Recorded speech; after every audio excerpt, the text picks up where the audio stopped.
Selamat sahabat semuanya. Kita berada di YouTube sekarang. Pendeta Konrad, terima kasih banyak telah bergabung bersama kami. Telah cukup lama, sejak kita bertemu, Pendeta Konrad, bagaimana kabar Anda? Saya sangat sibuk, Dr. Joyce. Saya merasa sangat bersyukur atas liburan Thanksgiving. Dan kesempatan beristirahat sejenak dan bersyukur kepada Allah atas berkat-berkat-Nya. Tahun 2022 telah menjadi tahun yang sangat sibuk, baik bagi diri saya sendiri, maupun keluarga saya. Dan saya menantikan dengan sukacita, hal yang akan Allah bawakan di tahun 2023. Puji Tuhan.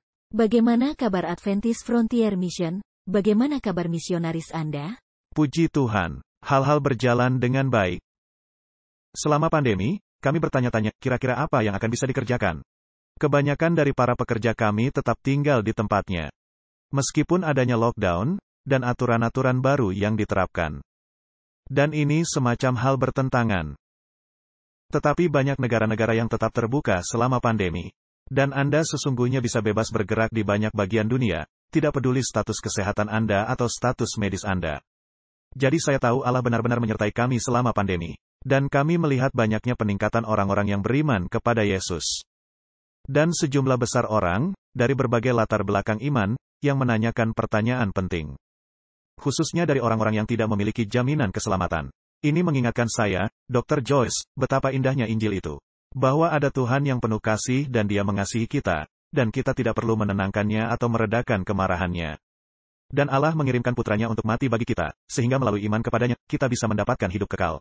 Jika Anda bekerja di Amerika, mungkin Anda tidak akan melihatnya. Tetapi ini berbeda di Nepal, yang memiliki jutaan dewa, dan penyembahan roh di seluruh negeri itu. Dan Anda melihat beban dan kegelapan spiritual yang ada. Dan kemudian membandingkannya dengan Injil, maka barulah Anda menyadari betapa indahnya Injil itu. Dan saya pikir, selama masa pandemi, kita melihat hal itu lagi. Prospek hidup kekal dan janji hidup kekal. Melalui iman kepada Yesus Kristus. Dan rasa takut di dalam hati orang-orang, yang tidak memiliki janji itu, dan bagi mereka dunia ini adalah segalanya. Jadi pandemi adalah momen spiritual yang luar biasa di banyak bagian dunia. Ya, saya setuju. Saya merasa bahwa salah satu aspek positif dari krisis ini adalah bahwa hal itu menyebabkan orang benar-benar memikirkan tentang apa yang penting dalam hidup, dan benar-benar mencari kebenaran. Jadi saya bisa membayangkan hal itu terjadi di seluruh dunia. Orang-orang bertanya-tanya, apa itu kebenaran? Ya, puji Tuhan, puji Tuhan. Jadi bagi mereka yang belum tahu, saya yakin, semua orang di sini mengenal Pendeta Konrad. Tapi bagi orang-orang yang baru bergabung untuk pertama kali, selamat datang ke situs Med Missionary. Ini adalah program yang kita lakukan di Sabat petang, setiap hari Sabtu sore, jam 3, Pacific Standard Time. Dan Pendeta Konrad telah berada di program ini dalam beberapa kali pertemuan, dan kami menghargainya.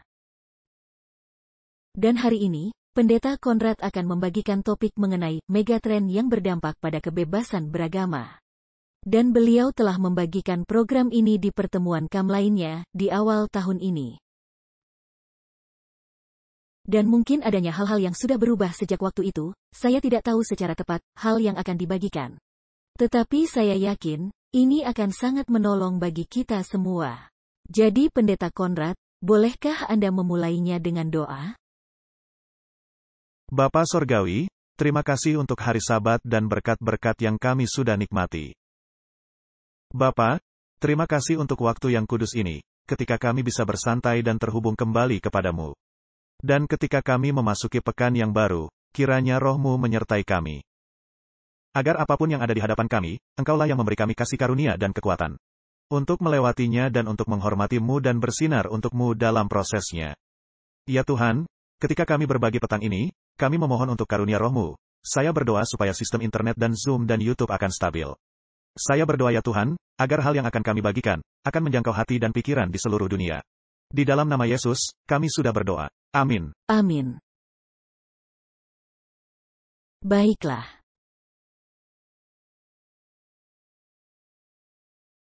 Baiklah, selamat petang semuanya. Sungguh suatu kesempatan istimewa terhubung kembali dengan Anda semua hari ini. Dan saya bergabung dengan Anda dari Michigan yang cerah. Ya, hari ini cerah, ada salju di tanah. Udara dingin, dan adanya salju di sekitar saya. Tetapi hari ini merupakan hari indah di Michigan. Dan ketika kita akan memasuki akhir tahun, saya pikir pentingnya bagi kita merenungkan beberapa tren besar yang berdampak kepada kita. Karena saya bekerja dengan AFM, saya bekerja di banyak bagian berbeda dunia, dan melihat hal-hal. Dan mungkin adanya sedikit perbedaan perspektif, kepada hal-hal yang sedang terjadi di dunia ini. Jadi saya menyebut pembicaraan kita malam ini, Megatrends dan Kebebasan Beragama. Dan hal-hal ini yang langsung berperan ke dalam skenario akhir zaman seperti yang ada di dalam kitab Wahyu pasal 13. Dan orang-orang sering bertanya-tanya, dan saya juga bertanya-tanya ketika saya bertumbuh, bagaimanakah Wahyu 13 dimainkan? Di mana firman Allah mengungkapkan di pasal itu, akan adanya suatu masa ketika binatang kedua dari Wahyu 13, yang kita percayai sebagai negara Amerika Serikat, akan memaksa sanksi ekonomi global dalam tingkatan individu. Di mana Anda tidak bisa membeli atau menjual. Yang pada akhirnya mengarah pada hukuman mati bagi mereka yang setia kepada Allah dan perintah-perintahnya, dan bukannya hukum manusia. Dan saya ingin membahas beberapa faktor yang sedang terjadi di dunia sekarang ini, yang benar-benar menunjukkan bahwa arsitektur dan mekanisme kelembagaan sedang diterapkan di depan mata kita, yang akan memampukan krisis akhir zaman dan peperangan ekonomi akhir zaman kepada umat-umat Allah benar-benar terjadi. Maka saya menyebutnya sebagai megatrend dan kebebasan beragama. Dan saya akan membahas 3 tren malam ini.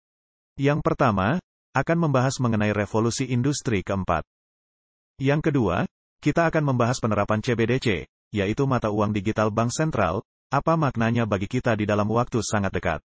Dan yang ketiga, adalah melihat beberapa perpecahan ideologis yang melanda negara-negara barat, bahkan saat kita berada di sini pada tahun 2022. Jadi saya membuat konteks yang lebih luas untuk CDBC atau mata uang digital bank sentral. Kita sekarang sedang hidup dalam era revolusi industri keempat. Dan revolusi industri pertama, dimulai di Inggris Raya, di tahun 1760-an hingga tahun 1840-an. Teknologi utamanya adalah mesin giling uap, mesin uap dan pembuatan rel kereta api. Dan ini mendorong terciptanya produksi mekanik. Jadi ketika Anda pernah mendengar lagu Yerusalem, yang membahas mengenai pabrik-pabrik gelap yang jahat dan bersifat satanis. Ini adalah sebuah nyanyian protes kepada kondisi kerja yang memprihatinkan, dari kaum pekerja miskin, yang bekerja di pabrik-pabrik di Inggris dan di Jerman, selama masa revolusi industri. Kemudian kita sampai pada akhir abad ke-19 di awal abad ke-20, dan kita pindah ke revolusi industri kedua. Dan pada saat ini, teknologi kuncinya adalah listrik dan munculnya mesin produksi dan mesin perakitan. Contoh klasiknya adalah, perusahaan Ford Motor, di mana Anda bisa memiliki warna mobil apapun yang Anda inginkan selama warnanya hitam. Dan revolusi industri ketiga, terjadi di tahun 1960-an hingga sekarang, di awal tahun 2000-an, ini merupakan periode di mana saya bertumbuh dewasa. Ini adalah zaman munculnya komputer, dan semikonduktor, dan komputer pribadi, dan kedatangan internet, yang mengantarkan era digital. Ketika saya bertumbuh dewasa, kami tidak memiliki komputer. Kali pertama saya melihat komputer, ketika kerabat jauh saya, membawa sebuah komputer pribadi IBM ke rumah kami. Dia adalah mahasiswa doktoral di Loma Linda pada masa itu. Dan komputer itu seukuran koper, sebuah koper besar, dan layarnya berukuran sekitar 4x4 inci, dan layar hijau yang berkedip-kedip. Saya bertanya-tanya, siapa yang memerlukan komputer? Dan tentunya, komputer berkembang dengan sangat pesat selama 40 tahun terakhir. Dulu ketika saya masih menjadi mahasiswa muda, saya terbiasa melihat hal-hal seperti Commodore 64, komputer 64K dan Spectrum 48.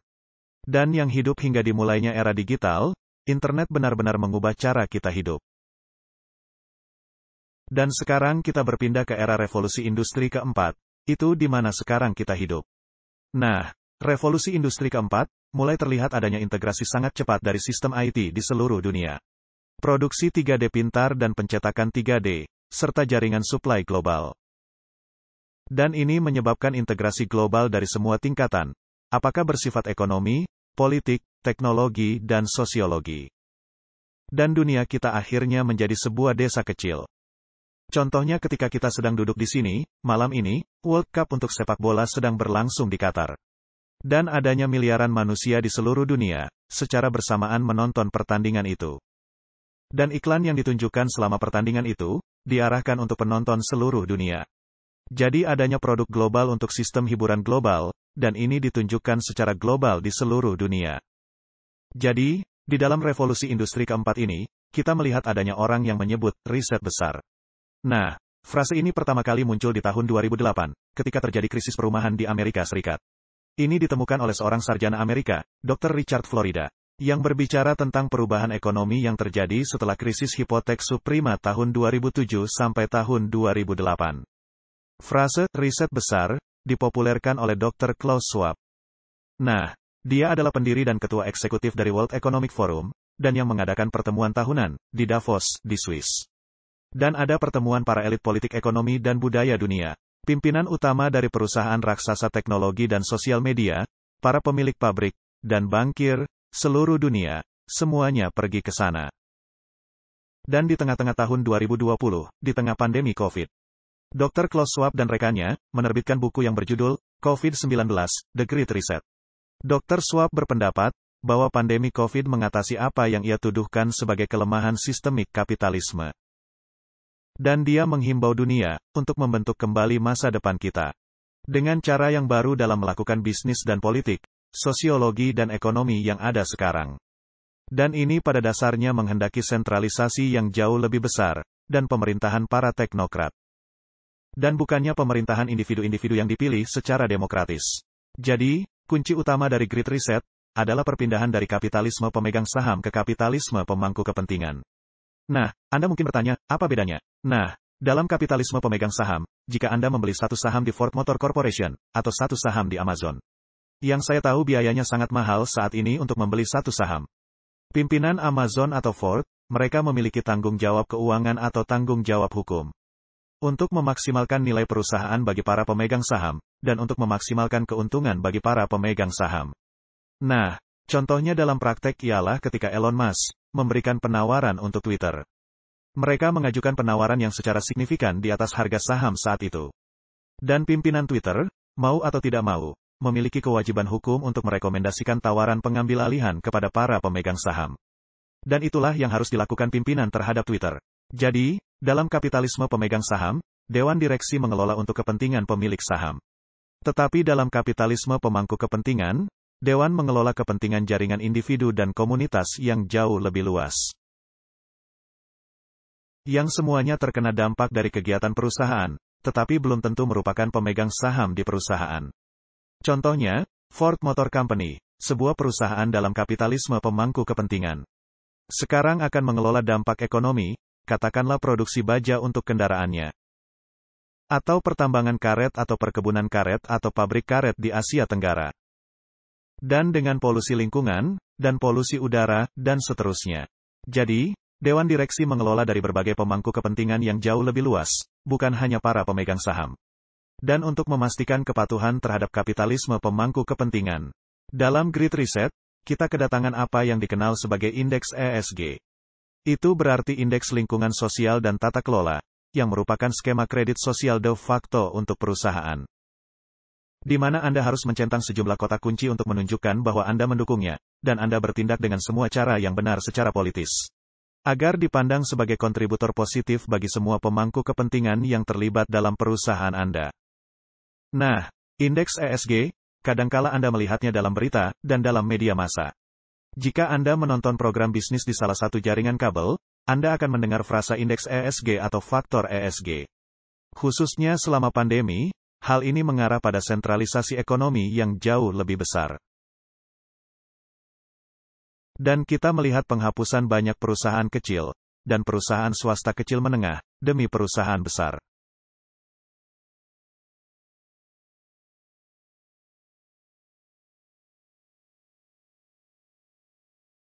Jadi bagian penting dari Great Reset adalah ini, dan kita melihat ini selama pandemi.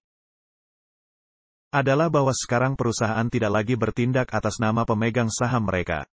Tetapi mereka semakin bertindak sebagai agen negara, agen pemerintah. Dan dalam hal ini negara ditambah dengan aset perusahaan yang luas. Dan kemampuan untuk menekan sebagian besar populasi dengan cara yang tidak terpikirkan sebelum pandemi. Nah, perusahaan-perusahaan tidaklah menjawab kepada para pemberi suara dalam tingkat nasional. Anda tahu, seperti Dewan Apple, Dewan Ford, atau Dewan Toyota atau Dewan Mitsubishi, tidaklah menjawab kepada Anda atau saya. Mereka tidak menjawab kepada para pemberi suara demokrasi manapun di dunia. Karenanya mereka menjadi aktor global tanpa pertanggungjawaban demokrasi. Dan ketika perusahaan-perusahaan bertindak sebagai agen negara, secara tiba-tiba, negara menjadi alat pemaksaan ekonomi luar biasa di tangan mereka. Dengan pengendalian dan kuasa, yang tidak mereka miliki sebelum terjadinya pandemi.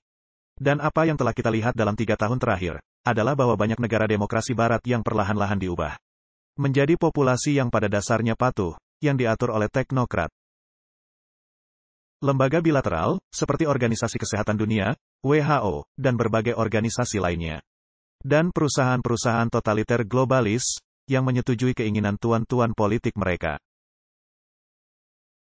Dan tidak memiliki kepedulian terhadap kepentingan karyawan atau komunitas mereka. Jadi contoh yang bagus dari ini adalah pada Januari tahun 2022, ketika Mahkamah Agung Amerika Serikat memutuskan bahwa mandat ekonomi. Mandat untuk perawatan medis tertentu dianggap tidak konstitusional di Amerika Serikat. Dan pemerintah telah mewajibkan semua perusahaan dengan 100 karyawan atau lebih untuk mewajibkan perawatan tertentu untuk semua karyawan mereka. Ketika hal itu dibatalkan oleh Mahkamah Agung Amerika Serikat karena dianggap tidak konstitusional. Tanggapan Presiden Amerika Serikat saat ini adalah, mengatakan di depan umum kepada perusahaan-perusahaan atau bahkan jika itu tidak konstitusional.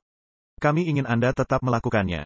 Jadi, ini adalah contoh klasik tentang bagaimana dalam riset besar, perusahaan menjadi alat dari negara yang semakin totaliter.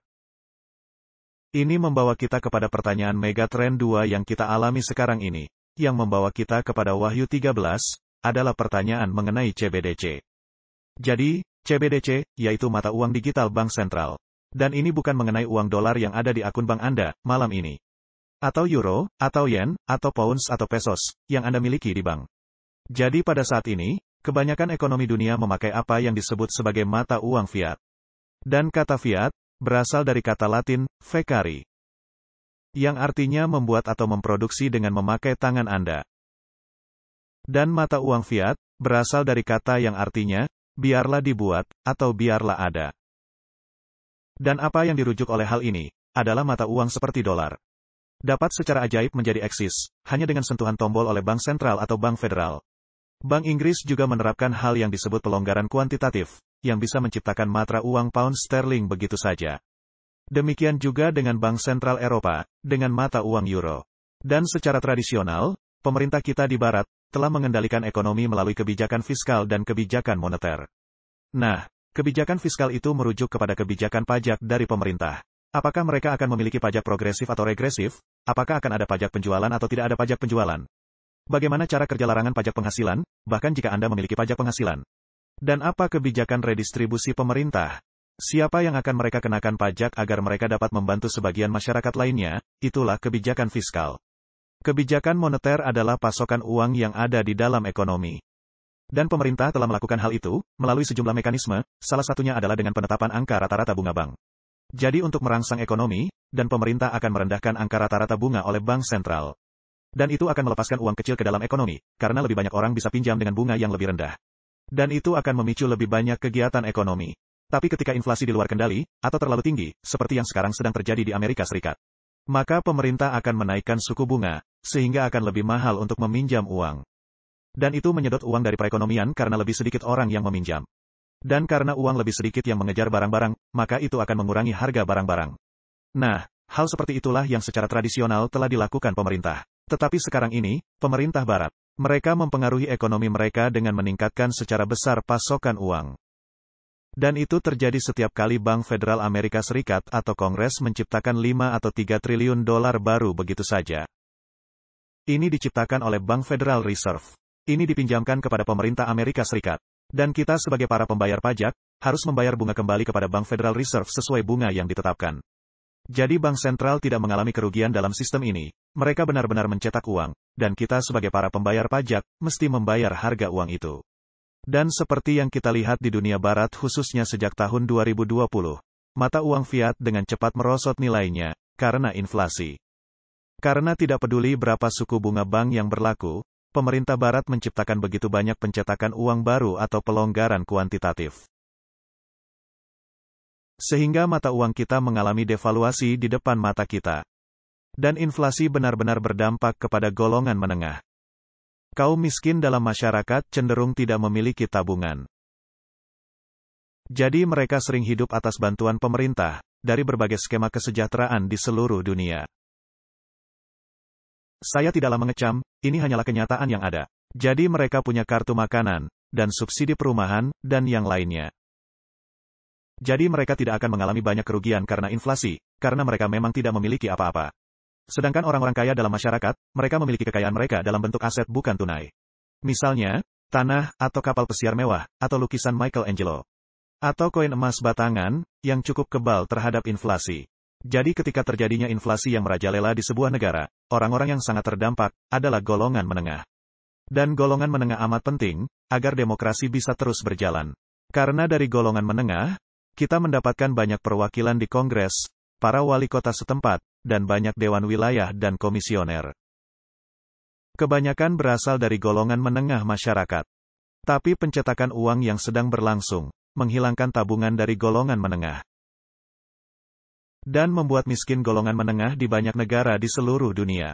Inflasi bukan hanya merampok uang Anda, tetapi waktu Anda juga. Kita sering tidak memikirkan aspek ini dari inflasi, tapi katakan saja, sebagai contohnya, Anda mesti bekerja 2 jam, atau 1 jam saja. Di siang hari, untuk mendapatkan cukup uang untuk makan di restoran lokal. Tapi karena inflasi, sekarang Anda mesti bekerja 1 jam 15 menit untuk makanan yang sama. Jadi secara efektif, ketika inflasi terjadi, ini menyita waktu Anda juga, bukan hanya uang Anda. Waktu Anda menjadi tidak berguna, dan ketika inflasi merajalela, dan masuk ke dalam hiperinflasi. Waktu Anda atau tenaga kerja Anda pada dasarnya menjadi tidak berguna. Karena ketika Anda menerima bayaran, bayaran itu tidak berarti, karena angka rata-rata inflasi yang tinggi. Jadi kita sedang hidup di masa inflasi ini yang sungguh-sungguh melenyapkan golongan menengah. Dan menyerang orang-orang yang berpartisipasi dalam proses demokrasi di masyarakat barat. Nah, selama 10 tahun terakhir, kita telah melihat munculnya mata uang kripto. Dan mata uang kripto bukanlah mata uang digital bank sentral. Itu adalah aset digital, dan sejauh ini, Komisi Keamanan dan Bursa Amerika Serikat menggolongkan kripto sebagai aset, bukan sebagai mata uang. Tetapi kita melihat munculnya mata uang kripto, dan yang paling terkenal adalah Bitcoin, dan yang lainnya seperti Ethereum, Solana, XRP. Dan mata uang kripto sangat populer di suatu negara tertentu, dan dengan segmen masyarakat tertentu, dengan berbagai alasan. Dan pada saat ini, di Barat, kita memiliki centralized finance. Jadi, ketika saya ingin menerima cek untuk bayaran saya mesti membuka akun bank. Tetapi saya tidak memiliki hak konstitusi akun bank, maka saya harus mengajukan untuk pembuatan akun bank. Dan bank akan meneliti permintaan saya, dan akan memutuskan, apakah bisa diterima atau tidak. Dan segala sesuatu yang saya lakukan dengan bank, diawasi oleh pemerintah yang mengendalikan. Dan jika saya ingin mengirimkan uang kepada pekerja frontline katakan saja di Mali, di Afrika Barat. Saya mengirim instruksi transaksi perbankan ke bank saya di Michigan. Dan jika diterima, ini akan diteruskan kepada bank koresponden di New York. Dan jika mereka menerimanya, ini akan diteruskan kepada bank koresponden di Paris. Dan jika mereka menerimanya, maka transaksi perbankan itu akan diteruskan ke Bamako. Dan jika mereka menerimanya, maka pekerja frontline kita bisa mencairkan uangnya. Tapi pada setiap langkah proses, dengan proses transaksi pengiriman uangnya, bahwa bank yang berbeda memiliki kemampuan untuk memblokir transfer. Dan saya melihatnya, tidak secara teratur, tetapi itu terjadi. Di mana bank di bagian dunia lain memblokir sebuah transaksi. Dan kita tidak pernah tahu, mengapa mereka melakukan hal itu. Jadi dengan mata uang kripto, orang-orang berkata, kami tidak ingin bank mempunyai kendali semacam itu atas hidup kami. Maka Anda memiliki finansial desentralisasi, yang dikenal sebagai DeFi. DeFi mengizinkan transaksi antar komputer, sehingga saya bisa memberikan Bitcoin secara langsung. Tanpa mesti melalui suatu sistem clearing bank sentral. Kita tidak perlu meminta izin kepada banyak bank, atau regulator bank, untuk melakukan transfer ini. Dan kita tidak akan membahas detailnya malam ini, tapi Anda dapat melakukannya dengan berbagai cara. Ada orang yang memakai hot storage atau cold storage. Yang dimaksudkan dengan hot storage, ialah di mana Anda menyimpan mata uang Anda dalam pertukaran internet. Dan cold storage adalah tempat di mana Anda menyimpan mata uang kripto Anda dalam thumb drive. Yang pada dasarnya sebuah komputer kecil, dan di dalam komputer kecil itu, Anda bisa memiliki formula matematis, katakan saja 10 Bitcoin. Dan Anda bisa berkeliling dunia, dengan uang itu di saku Anda, dan itu menjadi bentuk mata uang di banyak bagian dunia. Jadi, mata uang kripto bukanlah mata uang digital bank sentral. Dan uang dolar yang sekarang Anda pakai di bulan November tahun 2022, bukanlah juga merupakan mata uang kripto. Anda lihat, pemerintah barat kita sudah mengantisipasi kematian dari mata uang fiat. Melalui inflasi dan pencetakan berlebihan dan pasokan uang berlebihan seperti yang kita lihat di barat. Jadi, pemerintah barat sekarang sedang mengupayakan dengan aktif peranan dari CBDC, atau mata uang digital bank sentral. Nah, karena CBDC akan memusatkan kekuatan ekonomi dengan bank sentral dan pemerintah nasional dengan cara yang mungkin belum pernah terlihat sebelumnya di barat. Dan itu bukan pernyataan hiperbolis. Kita telah hidup melalui banyak pasang surut ekonomi, banyak perubahan ekonomi dalam 1000 tahun terakhir di barat. Tapi mungkin perbandingan paling dekat adalah peristiwa bala kelaparan di Mesir, ketika Yusuf berada di sana. Ketika orang-orang menjual segala sesuatunya, guna membeli bahan makanan dari Firaun. Mereka menjual tanah mereka dan memberikannya kepada Firaun. Dan mereka menjual diri mereka sebagai budak, agar bisa mendapatkan bahan makanan dari Firaun. Dan itu mungkin perbandingan paling mendekati dengan hal yang sedang terjadi dengan CBDC. Maka Tom Mutton, yang menjadi Direktur Teknologi Finansial dari Bank Inggris. Dia berada di sebuah konferensi pada bulan Maret tahun ini, dan apa yang dia katakan di sana termasuk frasa ini, dia mengatakan, mungkin ada beberapa hasil yang bermanfaat secara sosial untuk itu, mencegah aktivitas yang dipandang berbahaya secara sosial dalam beberapa hal. Jadi apa yang dia katakan di sini? Apa yang dia katakan adalah bahwa dengan CBDC baru, pemerintah dapat memprogram mata uang tersebut sehingga hanya dapat dibelanjakan untuk apa yang menurut pemerintah sebagai pengeluaran yang diinginkan. Jadi sebagai contoh, Anda bisa membeli roti, tapi Anda tidak bisa membeli buku kemenangan akhir. Dan mata uang ini bisa diprogram dan akan diprogram. Sehingga semua pengeluaran sejalan dengan apa yang diinginkan pemerintah untuk Anda belanjakan, bukan apa yang ingin Anda belanjakan dengan uang Anda. Jadi dalam pengertian, CBDC, dan ini adalah seluruh negara di barat, termasuk di sini di Amerika, akan menjadi seperti versi yang diperluas dari kartu tunjangan elektronik yang digunakan banyak orang di Amerika, yaitu kartu makanan. Dan dengan kartu makanan itu selama bertahun-tahun, Anda bisa membeli makanan yang diproses, tetapi Anda tidak bisa membeli sayuran organik. Itu merupakan keputusan yang telah ditetapkan sebelumnya, yang dibuat oleh negara bagian atau pemerintah federal, yang mengatakan bahwa Anda dapat membelanjakan kupon makanan elektronik ini untuk membeli keripik atau coklat, tetapi Anda tidak dapat membeli sayuran organik. Dan itu adalah contoh bagus tentang bagaimana pemerintah akan merencanakan terlebih dahulu. Untuk apa yang Anda boleh dan tidak boleh dibelanjakan dengan mata uang digital baru ini. Pemerintah Federal Amerika Serikat, sekarang ini sedang mengupayakan dengan aktif pengawasan yang lebih besar atas mata uang kripto. Di dalam semua transaksi pribadi Anda, dengan dolar sekarang, bahkan sebelum adanya CBDC. Di sini ada laporan yang keluar 2 bulan silam. Yang berjudul, Mengapa Amerika Serikat Mesti Menolak Mata Uang Digital Bank Sentral, CBDC. Ini adalah laporan yang mengasyikkan, tetapi jika Anda melihat berita-berita finansial di dalam media mainstream, adanya banyak wartawan yang membunyikan tanda bahaya mengenai akan diterapkannya CBDC. Dan di dalam abad 20, Anda bisa mengatakan abad Amerika, yang cenderung menekankan dan merayakan demokrasi liberal. Dan pasar bebas kapitalisme, dan bahkan jika kita tidak mempraktekannya, kita menginginkan pemerintah yang lebih kecil. Karena menyadari adanya godaan kepada paham totaliter dan korupsi di dalam kepemimpinan manusia, di dalam memegang sistem ekonomi dan politik yang dahsyat. Tetapi di abad 21, dan adanya orang yang menyebut sebagai abad China, nampaknya kita cenderung meninggalkan pemikiran pemerintah kecil, dengan kebebasan yang lebih bagi individu. Demi pemerintahan yang jauh lebih kuat dan kebebasan pribadi yang jauh lebih terbatas. Di mana negara yang kuat mengarahkan kegiatan ekonomi dan kegiatan sosial masyarakat. Dan nilai-nilai sosial dari keseluruhan masyarakat. Jadi, apa yang menjadi permasalahan untuk CBDC? Di sini saya sudah mendaftarkan beberapa masalah yang timbul. Pertama-tama, CBDC akan menghukum rumah tangga berpenghasilan rendah. Dan menjadi fakta yang menarik, di Amerika dan banyak di bagian lain dunia. Keluarga-keluarga dengan penghasilan rendah, pada umumnya menghindarkan sistem bank, dengan segala cara. Mengapa? Ini karena keluarga berpenghasilan rendah bekerja untuk memperoleh keuntungan yang sangat tipis. Dan jika Anda seorang miliarder, Anda hampir tidak akan pernah menggunakan cerukan Anda. Anda tidak akan dikenakan biaya cerukan atau penalti atau biaya layanan. Dan jika Anda hidup hanya mengandalkan gaji, dan hanya mendapatkan pinjaman harian untuk tetap bertahan. Kesempatannya jika Anda memiliki akun bank, akan mendapat teguran. Dan itu akan menimbulkan biaya cerukan dan denda dan biaya layanan terlambat dan sebagainya. Jadi banyak rumah tangga berpenghasilan rendah tidak ingin berhubungan dengan sektor bank, seperti yang ada sekarang. Karena kemungkinan besar, mereka yang akan terdampak oleh pungutan dan penalti. Tetapi CBDC akan memaksa setiap rumah tangga dan ekonomi, untuk menjadi bagian dari sistem ekonomi yang baru. Dan yang kedua, setiap transaksi sekarang akan dikenakan pajak.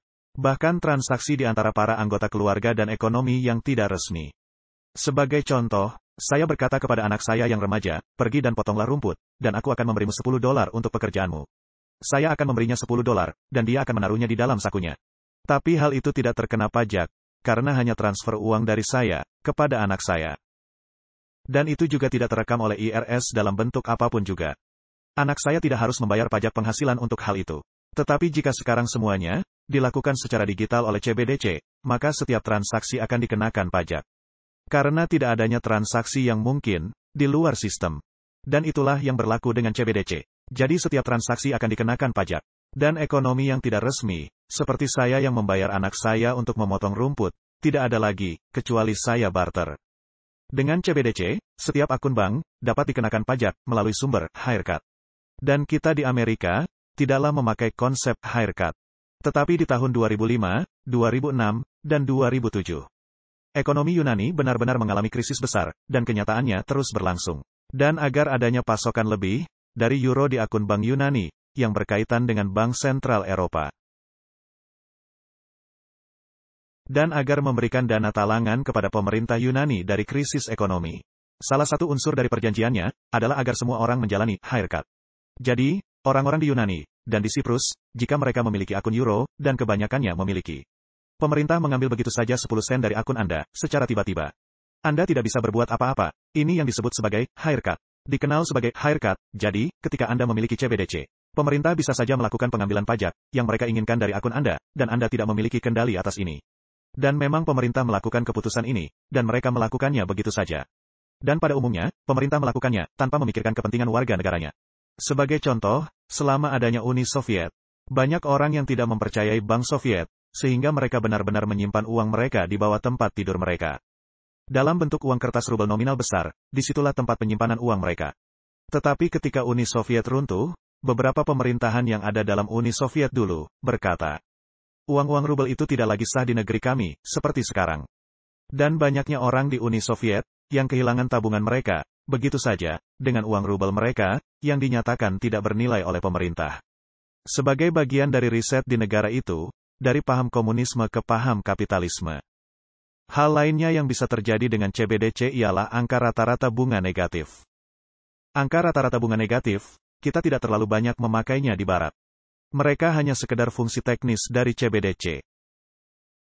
Jadi, pada saat Anda menaruh uang Anda di bank, katakan saja Anda menaruh $100 di bank, maka Anda mendapat bunga 1%. Maka dalam 1 tahun, Anda memiliki $101. Dan itu bisa saja menjadi insentif bagi Anda untuk menabung, di mana secara tradisional dianggap keuntungan ekonomi. Dan memang hal ini dilakukan oleh golongan menengah, untuk antisipasi hari-hari sulit. Tetapi dengan angka rata-rata bunga negatif, di mana pemerintah menerapkan angka rata-rata bunga negatif untuk akun Anda. Maka ketika Anda menaruh $100 di bank, dengan pemerintah menetapkan bunga negatif 5% per tahun, maka dalam 1 tahun, uang Anda hanya menjadi $95 saja. Maka hal yang rasional untuk dilakukan, adalah Anda membelanjakan uang Anda segera setelah menerimanya, sehingga uang Anda tidak diambil oleh pemerintah. Jadi, angka rata-rata bunga negatif menjadi alat di dalam sistem CBDC. Di mana pemerintah bisa memaksa orang untuk membelanjakan uang mereka, untuk merangsang ekonomi.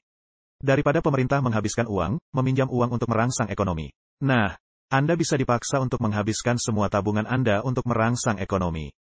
Jadi, uang Anda benar-benar diserahkan, bahkan ketika Anda mendapatkan uang Anda. Dengan sistem CBDC, pemerintah memiliki kendali mutlak atas uang Anda. Dengan adanya CBDC, bank swasta akan berada dalam posisi yang hampir mustahil dan mungkin akan memudar dari perbankan retail sama sekali. Karena sebagian besar orang hanya akan berbank dengan bank sentral dan memiliki CBDC mereka yang dihubungkan ke rekening tersebut. Dan CBDC telah dipraktekkan di beberapa tempat di dunia. Seperti yang ada di Karibia Timur, yang dikenal sebagai Dekes, dan pernah mengalami offline selama 2 bulan di awal tahun 2021. Orang-orang tidak bisa mengakses mata uang digital itu, karena mereka sedang meningkatkan mutu dari aplikasi mereka. Tetapi mereka gagal dalam meningkatkan mutu aplikasi mereka, sehingga CBDC dalam keadaan offline selama 2 bulan. Jadi, jika Anda mengikuti berita-berita finansial, Anda melihat bagaimana CBDC diterapkan. Sekarang ini, Bank Sentral Eropa yang mengusahakan euro, mereka sesungguhnya sedang mengembangkan euro digital. Akan diterapkan, selambat-lambatnya tahun 2026, kemungkinannya lebih awal dari itu. Dan jika Anda mengikuti berita-berita finansial, maka Anda melihat para anggota Dewan Bank Sentral Eropa. Mereka secara terbuka menghimbau, hal yang Anda dan saya anggap suatu limit yang sangat janggal. Mereka berkata, Euro Digital akan menetapkan batas tabungan 3.000 euro bagi setiap warga negara di wilayah Euro. Dan jika hal itu memang terjadi, maka setiap warga negara hanya akan memiliki tabungan maksimal 3.000 euro. Saya tidak tahu berapa banyak jumlah tabungan Anda di akun bank Anda. Tetapi jika pemerintah menetapkan batasan 3.000 dolar, atau 3.000 pound, atau 3.000 euro bagi Anda. Secara prakteknya, pemerintah telah melenyapkan golongan menengah dan para pembuat pengaruh demokrasi yang dimiliki golongan menengah. Karena tabungan golongan menengah dilucuti begitu saja. Euro digital akan bisa diprogram, dan kita mengetahuinya. Dari Ketua Sentral Bank Eropa dan Ketua IM. Ini akan menjadi euro yang bisa diprogram, sehingga orang-orang hanya bisa membelanjakan untuk kegiatan sosial yang dikehendaki. Dan semua transaksi akan dicatat. Dan dalam jajak pendapat publik, yang dilakukan oleh Bank Sentral Eropa, mereka menanyai para warga negara Uni Eropa. Apa pendapat kalian mengenai hal ini? Dan topik nomor satu yang paling mendapat perhatian adalah mengenai privasi pribadi. Orang-orang sangat mengkhawatirkan mengenai penghilangan privasi pribadi. Dalam semua transaksi ekonomi yang Anda buat, mulai dari sekarang, karena munculnya euro digital. Dan Bank Sentral Eropa menyatakan, mereka menyadari, ini menjadi kekhawatiran publik. Tetapi orang-orang hanya harus menerimanya, karena ini adalah cara yang akan diterapkan di dunia. Dan Inggris telah memulai digital pound, yang dikenal dengan Bitcoin, yang akan diterapkan dalam tempo 24 bulan ke depan. Dan di negara Amerika Serikat, Presiden Biden telah menandatangani perintah eksekutif 14.067. Dan jika Anda melihat situs Federal Register secara online, Anda bisa membaca perintah eksekutif itu sendiri. Itu bukanlah dokumen tersembunyi, dan itu dikeluarkan di awal tahun 2022. Dan di dalamnya, ada instruksi untuk berbagai departemen yudisial, dan bendahara dan komersil dan keamanan dalam negeri. Dan seterusnya, untuk menemukan semua persyaratan teknis. Sehingga pemerintah Amerika Serikat bisa menerapkan uang dolar digital dalam 2 tahun ke depan. Dan dalam bahasa perintah eksekutif 14.067, saya mendorong agar Anda membacanya sendiri. Adanya fasilitas untuk pemerintah federal agar bisa menelusuri dan memonitor semua transaksi dari para warga negara Amerika Serikat. Jadi kita mengantisipasi akan hilangnya privasi ekonomi. Dan dengan kemampuan pemerintah federal melihat semua transaksi yang Anda pernah lakukan. Ini juga berarti mereka bisa mencegah setiap transaksi yang tidak dikehendaki. Nah, data CBDC tidak hanya dipegang oleh Bank Sentral. Karena jika Anda ingin membeli dari Amazon, atau dari Bed Bath & Beyond, atau toko alat olahraga, atau Walmart, mereka pastinya akan perlu akses ke database itu. Proses kartu kredit online, dan para pengecer online, perlu juga bisa mengakses ke database CBDC. Ini akan bisa menyebabkan database sangat luas yang bisa diretas, dengan tidak adanya infrastruktur keamanan sentral. Yang bisa membukakan identitas sangat bermakna, atau bentuk lain pencurian. Ambil contoh, sekitar 1 tahun lalu, kepolisian Shanghai, penyedia layanannya diretas.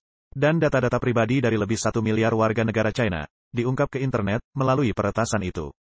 Jadi, sejarah proyek IT pemerintah, tidak memberikan banyak keyakinan, yang bisa memberi perlindungan kepada informasi pribadi. Poin penting lainnya ialah, kebebasan bergantung pada privasi. Privasi adalah hak bagi diri pribadi seseorang. Tetapi orang-orang yang tidak peduli akan kebebasan mengeluarkan pendapat, pada umumnya tidak akan berkata apa-apa. Dan orang-orang yang tidak peduli mengenai privasi, cenderung hanya menjadi sekedar corong bagi wacana dominan yang ada. Dan dengan diterapkannya sistem CBDC, maka tidak akan ada privasi ekonomi, yaitu bank sentral, atau algoritma, atau AI system, yang akan mengawasi pembayaran Anda. Artificial Intelligence, kecerdasan buatan, mereka bisa menolak, atau mengizinkan setiap transaksi yang Anda buat. Jadi, CBDC pada akhirnya akan memampukan tindakan sensor pemerintah, membatalkan platform, pelarangan sosioekonomi, dan menghambat pemikiran dan debat apapun yang menentang, yang berpihak kepada wacana dominan. Dan pengeluaran yang disukai oleh para elit yang berkuasa dalam masyarakat barat manapun. Jadi mau tidak mau, bank-bank sentral yang ada seperti Bank Inggris, Bank Sentral Eropa, Bank Sentral China, atau Bank Reserve Federal, tidak hanya menjadi alat kebijakan ekonomi, melainkan juga kendali sosial pemerintah. Mereka akan mengabulkan peminjaman uang, pembayaran untuk hal sosial yang dikehendaki, atau transaksi yang diterima secara politik. Dan mereka akan mampu membekukan akun dari siapa saja yang memegang pandangan yang tidak diterima oleh kaum elit di masyarakat Barat. Contoh yang baru terjadi ada di Kanada, dalam konvoi para pengemudi truk di awal tahun 2022. Yang terjadi dalam konvoi truk, yang merupakan hal yang legal. Dan hal itu tidak pernah diputuskan menjadi hal ilegal oleh pengadilan Kanada. Dan Perdana Menteri Trudeau memerintahkan bank, dan mereka membekukan akun bank dan akun mata uang kripto. Dari siapa saja yang berdonasi atau memberi dana, atau mekanisme lainnya untuk konvoi para pengemudi truk. Ini karena para pengemudi truk memegang apa yang disebut Perdana Menteri Trudeau sebagai pandangan yang tidak dapat diterima. Itu tidak bisa diterima olehnya, dan menjadi contoh klasik dari pemerintah Barat, yang memakai sistem bank untuk membekukan. Siapa saja yang terlibat dalam penentangan secara politik. Jadi CBDC akan melakukan kendali mutlak secara global, untuk segala transaksi dari setiap orang di bumi. Apakah oleh satu pemerintahan dunia, atau sistem Barat dari pemerintahan kolektif, yang bisa menerapkan akses dan nilai kepada setiap orang. Aksesnya akan disediakan oleh penerapan identitas digital, dan seperti yang baru kita dengar melalui G20, paspor kesehatan global. Dan akses Anda dan utilisasi Anda kepada sistem ekonomi global akan didasarkan atas skor kredit sosial Anda. Seperti hal yang Anda percayai, siapa yang Anda dukung, hal yang Anda posting ke sosial media, Anda termasuk dalam kelompok agama apa, dan sebagainya. Jadi, CBDC membuat skenario akhir zaman, dalam kitab Wahyu 13, diterapkan di depan mata kita. Hal yang menarik dari slide ini, dari penulis perempuan kesukaan saya, yang bernama Ellen White. Dia menerbitkan manuskrip di tahun 1899, Anda bisa membacanya dalam manuskrip Releases 5, halaman 305. Di sana, Ellen White berbicara, pada tahun 1899 tentang akan ada perang sipil di Amerika Serikat. Dan ini setelah perang sipil Amerika di tahun 1860-an, jadi ini akan terjadi di masa depan. Dan menurut Ellen White, perang sipil ini disebabkan ketidaksetaraan pendapatan. Dan kaum miskin tidak bisa membeli makanan, karena kaum kaya dan yang berkuasa mengendalikan harga dan akses makanan. Dan karena hal ini akan menimbulkan perang sipil di Amerika Serikat. Dan saya meyakini hal yang dikatakannya, dan meyakini perempuan ini memiliki karunia nubuat dari Allah. Dan Ellen White kemudian mengkaitkan perang sipil di Amerika itu, kepada masa kesesakan yang ada di dalam kitab Daniel 12 ayat 1-2. Jadi, kita melihat dari tulisan Nyonya White, bagaimana ketidaksetaraan pendapatan, dan kendali atas akses ekonomi menjadi hal utama kehidupan, oleh elit politik, yang pada akhirnya secara tragis menyebabkan perang sipil di Amerika Serikat. Nah, kita telah membahas riset besar, kita baru saja membahas secara singkat tentang CBDC. Dan tren ketiga, yang akan saya singgung malam ini. Saya hanya ingin merefleksikan timbulnya perpecahan ideologis di Barat. Dan saya pikir jika Anda mengikuti berita-berita, atau jika Anda tinggal di masyarakat Barat. Dan saya pikir, Anda setuju dengan saya, di negara Barat sekarang ini, wacana sejarah tradisi kita sedang runtuh. Dan kita terpecah dan mengerucut kepada kubu-kubu ideologi yang melebihi perbedaan politik sejarah kita. Jadi, contohnya dulu adanya, katakan saja jika Anda memilih John F. Kennedy sebagai calon presiden dari Partai Demokrat. Atau apakah Anda memilih Lyndon Johnson, atau Ford atau Nixon. Meskipun yang satu dari Partai Republik dan yang lainnya dari Partai Demokrat. Mereka membagikan hal mendasar dan cara pandang politik dunia yang sama. Tapi sekarang itu tidak lagi menjadi hal di Barat. Kita mengalami cara pandang dunia yang bersaing. Dan cara pandang dunia, itu sama-sama bersifat eksklusif dan itu akan menyebabkan satu pemenang dengan segala cara dan solusi pada akhirnya. Jadi pada pihak kiri di negara Barat, telah munculnya hal yang disebut sebagai teori kritis. Yang lebih dikenal sebagai paham Marxis kultural, dan di pihak kanan, munculnya paham populis ekonomi. Yang merupakan semacam bentuk dari reaksi paham nasionalisme. Yang muncul sebagai rasa tidak suka kepada hal asing, dan yang menekankan kepada keamanan kultural, keamanan perbatasan, keamanan ekonomi. Dari para politikus sayap kanan, di seluruh negara Barat, dan bukan hanya di negara Amerika Serikat. Dan pengerucutan ini sedang berlangsung di seluruh dunia Barat, dan yang melebihi seluruh rintangan politik yang sebelumnya. Jadi mari kita teliti apa itu teori kritis untuk beberapa menit. Apakah sering kita mendengar frase kata, ini teori kritis ras, teori kritis gender, teori kritis studi fakta.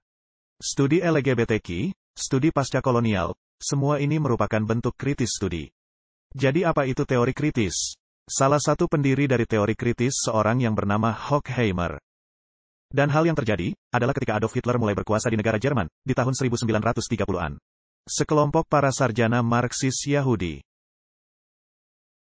melarikan diri dari negara Jerman dan datang ke Amerika, dan membentuk yang dikenal sebagai Sekolah Filsafat Frankfurt.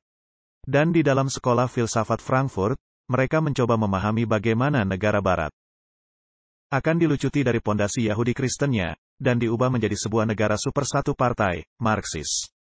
Dan bagaimana paham Kristen dapat dihilangkan dari masyarakat Barat, dan digantikan oleh paham ateisme, paham sekulerisme. Jadi, Horkheimer menggambarkan teori kritis ini. Dan dia berkata, sementara teori tradisional dimaksudkan untuk bersifat deskriptif, dari gejalanya. Dan diarahkan bagaimana cara kerjanya, dan mengapa bekerja dengan cara itu.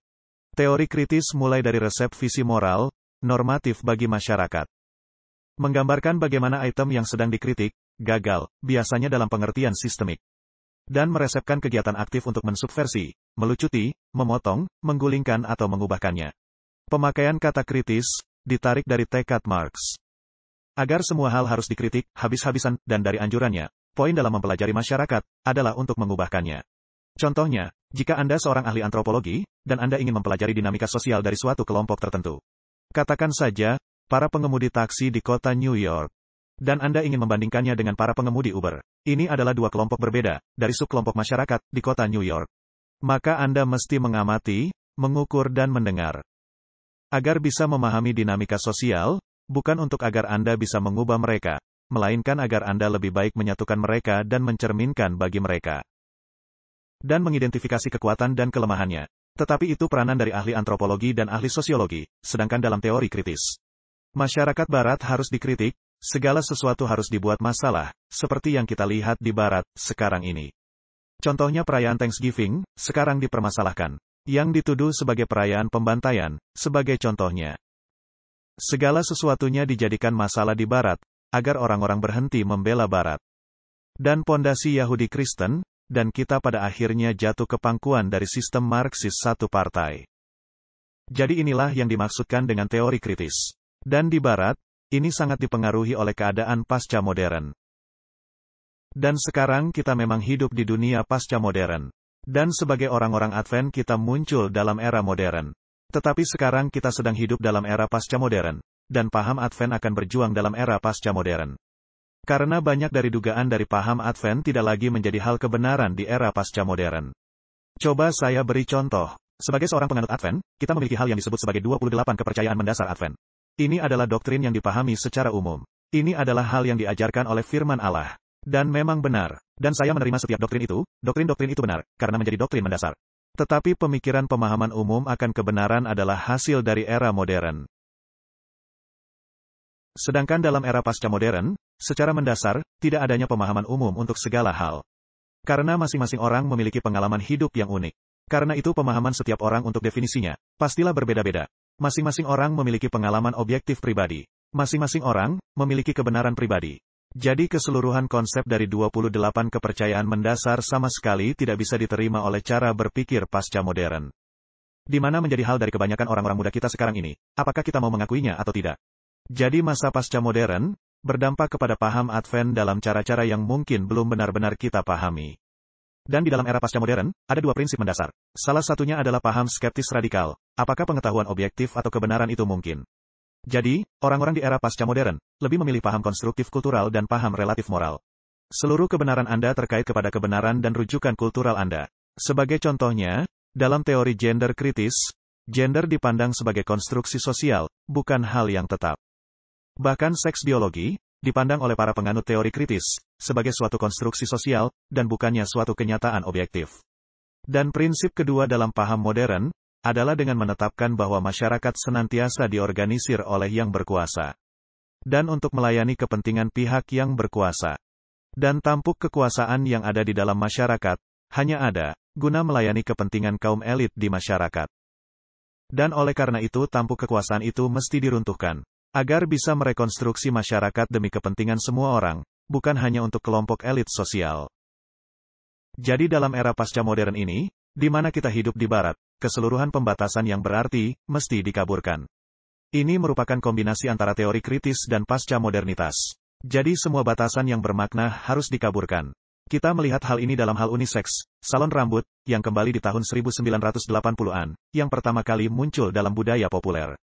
Dan sekarang kita mengalami hal pengaburan gender, yang sangat disengaja oleh kaum elit sosial kita, guna menghilangkan perbedaan laki-laki dan perempuan seperti yang ada dalam Alkitab. Dan bahasa juga mesti diuraikan. Karena bahasa dipandang sebagai alat penguasa, sehingga orang yang tertindas mesti mendefinisi ulang bahasa agar memenuhi kebenaran mereka. Dan yang tidak lagi melayani kepentingan yang berkuasa.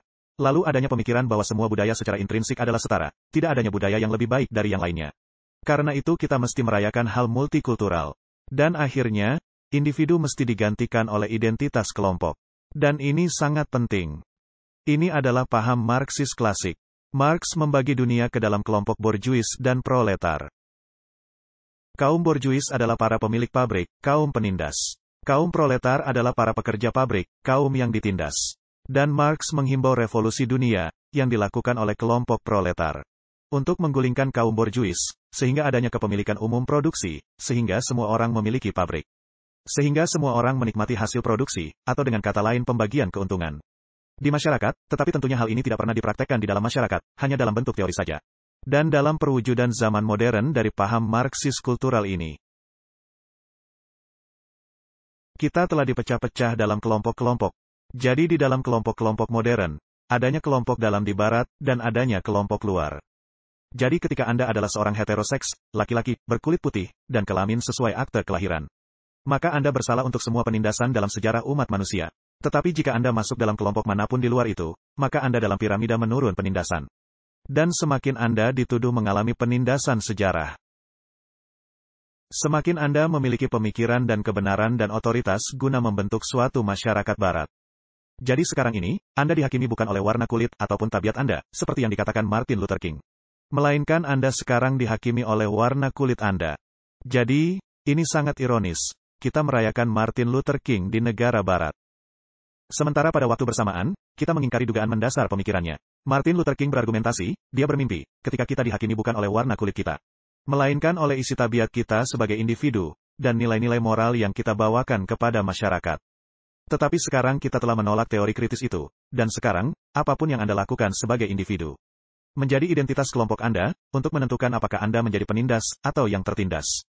Apakah Anda dianggap baik atau jahat di dalam masyarakat. Inilah yang sedang terjadi di masyarakat barat. Jadi, ideologi Marxis ini, yang ada di dalam teori kritis, ini mendefinisikan kelompok baik, dan kelompok jahat di Uni Soviet. Dan sebagai contoh bagus ialah, jika Anda mengenal sejarah, di awal tahun 1920-an, Stalin ingin mengukuhkan kekuasaannya di seluruh Uni Soviet. Dan Stalin ingin membawa sistem agrikultur ke abad 20. Nah, dia ingin mewujudkan hal itu dengan negara yang memiliki tanah pertanian. Dan bahwa negara yang memiliki semua cara produksi bahan makanan. Jadi dengan cara itu, negara dapat menjamin pasokan bahan makanan untuk kota-kota. Maka para penganut ideologi komunis, menciptakan masalah golongan masyarakat di pedesaan, yang disebut kulak. Nah, kulak ini adalah golongan mitos, para pemberi pinjaman uang yang menindas petani miskin. Sedangkan dalam kenyataannya, dan konsep kulak adalah konsep yang elastis. Sehingga ketika Anda hidup dalam keadaan benar-benar miskin sebagai seorang petani, di Ukraina, sebagai contohnya. Tetapi setelah 3 kali panenan melimpah, kemudian Anda membeli seekor sapi atau kuda. Sekarang Anda dianggap kulak, sebagai penindas kepada sesama Anda. Jadi, pembedaan golongan masyarakat buatan ini, memberikan pembenaran ideologi. Untuk Stalin melakukan peperangan dalam sektor agrikultur di Uni Soviet. Hal pertama, yang dilakukan Stalin adalah proses penghilangan kulak. Dan memang dalam proses penghilangan kulak, dan kulaks difitnah sebagai kelompok dalam masyarakat dan mereka dibinasakan. Di sini kita berbicara mengenai jumlah jutaan orang. Mungkin sekitar 3 atau 5 juta orang, dideportasi atau dibinasakan. Atau dikirimkan ke kamp-kamp, dan dibiarkan mati kelaparan.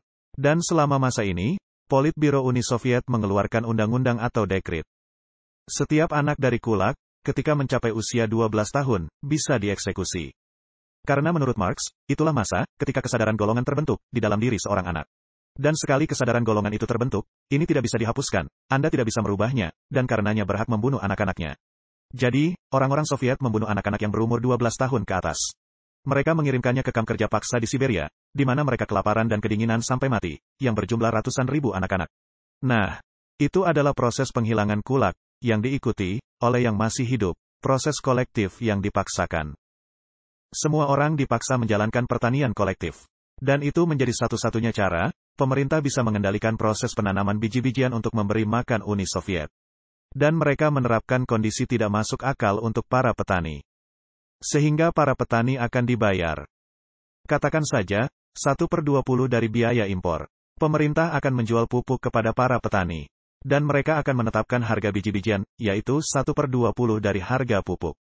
Jadi para petani, tidak memiliki insentif untuk menghasilkan bahan makanan. Dan karenanya Stalin memandang hal itu untuk memulai peperangan di Uni Soviet. Jadi dia mengirim tentara merah, dan orang-orang muda komunis. Sama seperti Boys Brigade di Amerika, dan Pathfinders. Dan mereka mengambil semua bahan makanan di Ukraina, dan Kaukasus Utara. Mereka mengambil bahan makanan begitu saja. Semua biji-bijian. Dan mereka mencari di ladang, mencari di gudang, dan merobohkan tembok dan rumah guna mencari persediaan bahan makanan. Nah, semua ini menghasilkan sekurang-kurangnya 15 juta orang mati di dalam bencana yang dibuat manusia di tahun 1920-an. Itu merupakan suatu kejahatan besar dalam sejarah umat manusia. Ini disebabkan oleh dorongan perpecahan Marxis dalam masyarakat, di mana beberapa kelompok buruk dan beberapa kelompok lainnya baik. Dan jika Anda masuk kelompok buruk, maka tidak ada alasan logis agar Anda bisa tetap hidup. Dan surat kabar Pravda, yang dalam bahasa Rusia artinya kebenaran. Itu adalah surat kabar resmi dari Partai Komunis. Dan tentunya itu suatu lelucon yang memualkan. Bahwa surat kabar ini disebut Pravda, yang menghasilkan hal kebenaran. Mereka memegang pembenaran untuk melenyapkan kaum kulaks. Orang-orang menjadi prihatin, mengapa mereka mengeksekusi anak-anak kecil. Dan Pravda menerbitkan artikel, di mana dikatakan, ya, anak-anak sebagai individu tidak bersalah untuk hal apapun. Tetapi anak itu dilahirkan ke dalam kelompok, yang bersalah untuk segala sesuatunya. Dan karena anak itu lahir ke dalam kelompok, yang bersalah untuk segala sesuatunya. Karena itu secara logis melenyapkan mereka, meskipun mereka tidak pernah melakukan kejahatan apapun. Jadi ini merupakan pondasi ideologi, yang membuat hal yang sedang terjadi di dunia barat sekarang ini. Dengan paham Marxis kultural, dan di perguruan-perguruan tinggi kita, adanya revolusi seksual, dan agenda teori kritis. Melanda dahsyat perguruan-perguruan tinggi, termasuk perguruan-perguruan tinggi Advent. Maafkan saya mengatakan ini, tapi itulah kebenarannya. Dan pembagian masyarakat ke dalam kelompok baik dan kelompok buruk. Tidaklah membuat baik untuk pelekatan sosial di masa yang akan datang. Dan hal yang akan dilakukannya adalah untuk permusuhan, dan keruntuhan sosial dan kebencian sosial. Ini adalah tragedi sosial, untuk negara manapun, yang terdampak oleh ideologi yang merusak ini. Jadi, ideologi Marxis ini dominan di media kita, di Hollywood. Di administrasi pemerintahan, dan perguruan-perguruan tinggi kita. Beberapa kelompok menjadi korban, beberapa kelompok menjadi penindas, dan ideologi semacam ini, yang tidak dibendung, akan memimpin kepada hal jahat masyarakat. Kepada eksklusi sosial, dan jika tidak dibendung, seperti di Uni Soviet, bisa memimpin kepada penghilangan sosial. Jadi slide penutupan ini. Kita akan menyimpulkannya dan melihat kemana ini akan menuju. Nah, kita mengetahui dari kitab Wahyu. Akan adanya pembagian di akhir zaman. Dan ini bukan pembagian laki-laki atau perempuan, atau garis rasial. Dan ini juga bukan mengenai garis ekonomi, seperti di zaman Karl Marx. Ini juga bukan mengenai garis rasial atau seksual, seperti yang ada dalam revolusi kritis yang ada sekarang. Melainkan ini akan mengenai garis spiritual. Dan sekali lagi, kita akan mengalami mayoritas yang menjelek-jelekkan minoritas. Jadi, di dalam kitab Wahyu kita mendapati mayoritas dari penduduk bumi. Mayoritas ekskatologi, mayoritas akhir zaman. Mereka akan menjadi heran dan mengikuti binatang pertama di dalam kitab Wahyu 13, dan menerima wacana dominan. Dan apa yang terjadi kepada minoritas ekskatologi yang tidak mengikuti binatang pertama di dalam kitab Wahyu 13? Mereka mengikuti anak domba itu, kemanapun anak domba itu pergi. Lalu mayoritas ekskatologi akan menerima tanda binatang. Apakah di kepala mereka, karena setuju, atau di tangan karena terpaksa? Dan kelompok minoritas ekskatologi, akan mendapat hal yang disebut meterai Allah di dalam kitab Wahyu, di dahi mereka. Lalu adanya mayoritas ekskatologi dengan mayoritas penduduk bumi. Dan minoritas ekskatologi dengan minoritas penduduk bumi. Maka mayoritas ekskatologi akan menerapkan eksklusif ekonomi, dan pada akhirnya hukuman mati kepada kelompok minoritas. Ini tepat hal yang terjadi di tahun 1920-an dan 1930-an di Rusia. Hal tepat yang terjadi di revolusi budaya di China di tahun 1960-an dan 1970-an. Hal sama yang terjadi di ladang pembantaian di Kamboja. Dengan Pol Pot. Dan kita akan melihat kembali, dalam penindasan berdarah terakhir, sebelum kedatangan Yesus. Akan terjadinya eksklusif ekonomi, dan hukuman mati kepada kelompok minoritas, yang tidak tunduk kepada wacana dominan. Dan minoritas ekskatologi, seperti dikatakan Yesus di dalam kitab Yohanes 16, kalian akan dibenci semua orang. Karena mengikut Yesus, dan akan dianiaya oleh kelompok mayoritas. Jadi, malam ini kita telah membicarakan 3 megatrend, yang berdampak kepada dunia kita, sekarang ini. Riset besar ekonomi, yang sekarang sedang berlangsung, didorong oleh World Economic Forum. Dan adanya permulaan dari penerapan CBDC oleh pemerintah. Yang akan merupakan penghilangan kebebasan ekonomi di seluruh dewan, bagi setiap orang yang menonton program ini. Dan apakah pemerintah akan mengendalikan atau memveto setiap keputusan ekonomi yang Anda ambil, tidak peduli betapa besar atau kecil transaksinya. Dan akhirnya adanya pembagian ideologi dan kemenangan ideologi di dunia barat. Yang akan mengizinkan penghilangan kelompok minoritas, karena mereka dipandang sebagai penindas sejarah.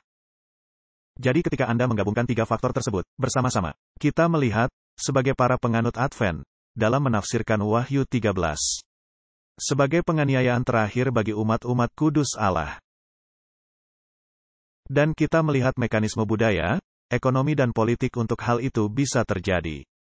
Sedang diterapkan, ketika kita sedang duduk di sini, di akhir bulan November, tahun 2022. Dan khususnya CBDC, yang akan dikaitkan kepada identitas digital. Itu akan mengizinkan pemerintah pusat untuk menentukan setiap transaksi yang kita buat. Untuk memprogram mata uang kita, untuk menentukan berapa besar jumlah tabungan, memaksa membelanjakan uang kita, bahkan ketika kita tidak menghendakinya. Jadi contohnya Anda diizinkan membeli whisky Johnny Walker. Tetapi kemungkinan Anda tidak diizinkan membeli buku The Great Controversy, atau Christ Object Lessons. Dan jika Alkitab dianggap bersifat tidak menyukai kaum gay atau transgender, maka Anda bisa memilih untuk membeli Alkitab yang sudah menghilangkan hal-hal tadi. Yang diisi dengan banyak kebenaran Alkitabiah yang diperluas. Tetapi Anda tidak akan bisa membeli Alkitab versi original. Karena hal itu akan dianggap ujaran kebencian, dan seterusnya. Jadi, kita melihat arsitektur, mekanisme dan alat sedang ditempatkan. Sehingga krisis terakhir, yang sering kita baca, yang akan menimpa dunia, seperti yang ada di dalam kitab Wahyu pasal 13. Jadi bagaimana tanggapan kita? Tanggapan saya adalah setiap hari membawa kita semakin dekat kepada kedatangan Yesus Kristus. Dan saya menantikan dengan sukacita kedatangan Yesus. Saya harap Anda juga demikian, karena ketika Yesus datang, setiap air mata akan disapu. Dan ketika Yesus datang di hari yang mulia itu akan mengakhiri semua penderitaan. Apakah penderitaan manusia? Atau penderitaan dalam dunia hewan, atau keluh kesah dari bumi. Karena begitu banyak orang yang mengeksploitasi bumi, dan tidak mempedulikan sumber alam. Jadi ketika Yesus datang kembali, itu akan mengakhiri semua penderitaan. Itu adalah hal yang indah. Tetapi sebelum waktu itu, kejahatan akan berkembang terakhir kalinya, suatu dendam berdarah, terhadap orang-orang yang setia kepada Allah. Jadi, ketika kita memilih melihat era penganiayaan di dalam Wahyu 13, itu akan benar-benar mematahkan semangat. Saya memilih untuk tidak melihat pasal penuh penderitaan dari kitab Wahyu, melainkan kepada pasal terakhir, yang menuliskan mengenai kedatangan Yesus. Wah, itu akan menjadi hari yang dipenuhi dengan kemuliaan. Jadi, saya ingin mendorong saudariku sekalian, agar tetap setia, dimanapun Anda menonton acara ini. Setialah kepada Tuhan Yesus Kristus.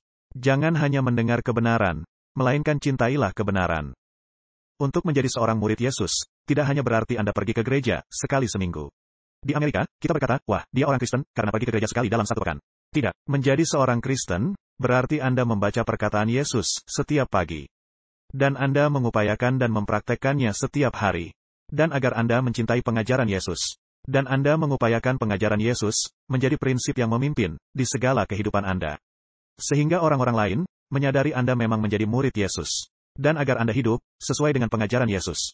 Dan Yesus hidup di dalam diri Anda, melalui pengajarannya. Jadi, kiranya Allah memberkati kita, memeliharakan kita, dan membuat kita setia. Melewati krisis penghabisan ini, dan ketika Yesus datang kembali. Doa saya adalah, kiranya nama kita terdaftar di register nasional, seperti CBDC, dan lain-lain. Dan yang lebih terutama, kiranya nama kita tercatat di dalam kitab kehidupan anak domba. Karena itulah satu-satunya cara, untuk jaminan memperoleh hidup kekal. Dan kita bisa memiliki jaminan itu sekarang melalui iman dan kasih dari Tuhan kita, Yesus Kristus. Kiranya Allah memberkati Anda, kiranya Allah menjaga Anda, dan jika kita tidak bertemu di sisi kekekalan ini, saya berharap bisa bertemu kalian semua di atas laut kaca, di hadapan tahta Allah. Dan saudari, Dr. Joyce, saya serahkan kembali kepada Anda. Saya mengakhiri presentasi saya ini. Dan silahkan Anda mengambil alihnya sekarang. Terima kasih banyak, Pendeta Conrad. Bisakah Anda tetap tinggal untuk beberapa pertanyaan? Ya, Saya pikir Anda mendapat beberapa pertanyaan. Bisakah kita berdoa dulu, baru kita beralih kepada pertanyaan-pertanyaan? Saya yang akan berdoa. Bapa Sorgawi, saya hendak mengucap banyak terima kasih untuk pembicaraan ini yang dilakukan oleh Pendeta Conrad. Tuhan, kami sangat berterima kasih untuk hal-hal yang ada di dalam Alkitab. Dan juga untuk tulisan roh nubuat. Meskipun adanya segala perkara yang sedang terjadi di dunia, dan bahwa kami tidak mesti merasa takut. Dan Tuhan, saya memohon kiranya Engkau terus mencurahkan roh kudus-Mu kepada Pendeta Conrad. Lindungi dia, berkati keluarganya. Berkati pelayanannya, berkati Adventist Frontier Mission, berkati semua misionaris. Dan Tuhan, saya berdoa untuk kami semua. Kiranya Engkau mencurahkan roh kudus-Mu kepada kami sekalian, sehingga kami bisa menjadi bagian dari pekerjaan ini, untuk menyiapkan orang-orang agar bisa bertahan selama masa ini. Sehingga kami bisa melihat Yesus. Terima kasih untuk mendengar dan menjawab doa ini. Di dalam nama Yesus, kami sudah berdoa. Amin. Pendeta Conrad, kita memiliki sejumlah pertanyaan di sini. Saya ingin bertanya. Adanya beberapa negara yang sudah berpartisipasi dalam mata uang digital, benar? Seperti negara China. Dan jika terjadi di negeri ini, apakah itu akan terjadi sangat cepat, dengan tanpa adanya banyak peringatan? Apakah akan adanya peringatan? Bagaimana menurut Anda? Dr. Joyce, mereka telah memiliki mata uang digital. Mereka tidak memiliki hal yang biasa.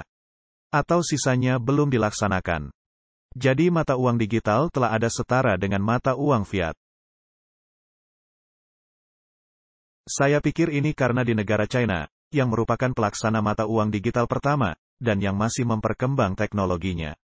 Sama seperti negara China, yang melakukan percobaan negara yang melakukan pengawasan pertama.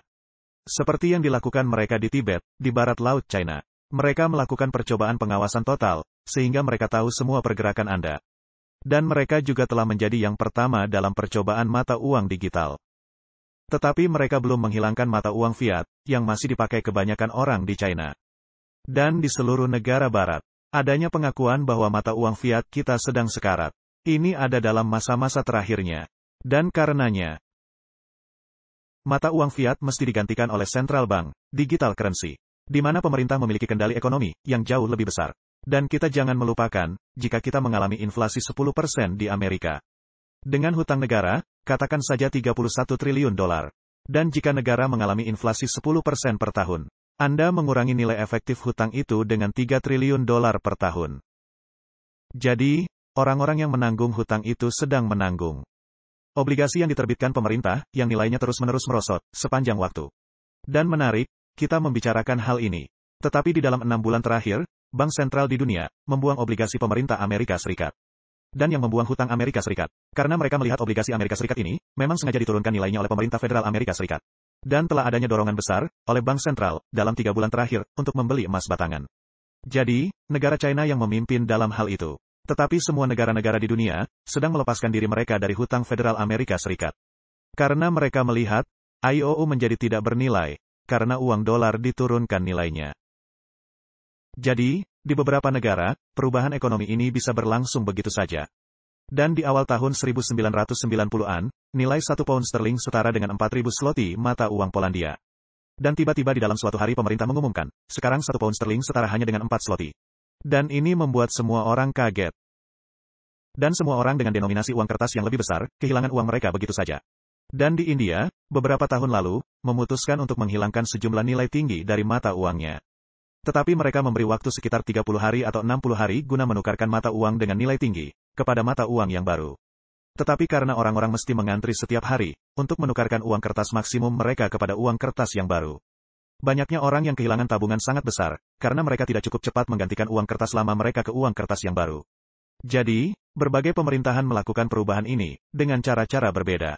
Tetapi di negara-negara barat, hal ini tidak dilakukan secara diam-diam. Hal-hal ini dilakukan di depan mata kita. Jika Anda berhenti sejenak, dan melihat hal-hal ini, saya tidak tahu bagaimana cara perpindahan ke dolar digital akan terjadi, atau dari pound sterling ke Bitcoin atau ke euro digital. Tetapi saya membayangkan akan adanya semacam peringatan awal, sebelum terjadinya hal itu. Sebelum semua akun bank orang-orang berubah. Kita masih harus menantikan bagaimana caranya dilakukan, tetapi setidak-tidaknya, kita mengetahui ini sedang terjadi, Dr. Joyce. Kita mengetahui ini akan terjadi. Dan dengan uang dolar dalam akun bank kita di Amerika, kita mesti menyadari. Oleh kebijakan pemerintah, tabungan kita sedang merosot nilainya, setiap hari.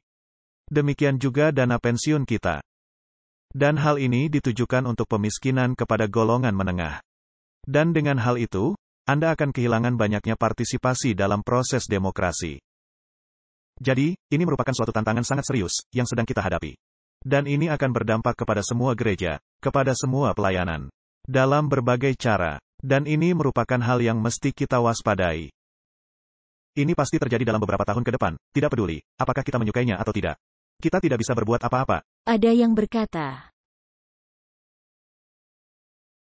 John Williams mengatakan, jelas sekali, mengapa kita disuruh pindah ke pedesaan, dan menyediakan keperluan kita sendiri, dengan menanam bahan makanan kita sendiri. BBM kita sendiri, dan tempat berteduh, sementara kita bekerja di kota-kota untuk Injil. Ya, memang saya setuju dengan hal itu. Dan memang di tahun 1888, ketika Nyonya White mengatakan kita mesti pindah ke pedesaan. Dan bukan untuk sekedar alasan-alasan ini, melainkan juga untuk hal-hal spiritual, dan yang lainnya. Saya teringat, dalam salah satu pembicaraan Anda pernah berkata, ketika Anda memberikan nasihat kepada orang-orang muda, yang berkaitan dengan karir, dan Anda menekankan kepada jenis karir pekerjaan kejuruan. Bisakah Anda lebih menjelaskannya? Ya, itu pertanyaan bagus, Dr. Joyce. Memang dalam 3 tahun terakhir, kita melihat, jika Anda memiliki status pekerjaan tertinggi, di salah satu perusahaan besar Amerika, pemerintah bisa menurunkan kedudukan Anda secara dramatis, oleh aturan wajib perusahaan. Dan banyaknya orang, ketika memiliki pendapatan yang lebih besar, mereka menginginkan pembelanjaan lebih besar, rumah lebih besar, mobil baru, dan yang lainnya. Dan semua hal itu bisa menjadi hal yang kita sebut sebagai belenggu halus. Bisa terasa lunak dan empuk di pergelangan tangan, tetapi tetap itu adalah belenggu. Jadi, orang-orang yang lebih independen dalam struktur perusahaan di Amerika cenderung orang-orang yang berprofesi sebagai tukang ledeng, tukang pasang pipa, tukang las, tukang kayu dan tukang listrik. Dan keahlian dan pekerjaan praktis lainnya.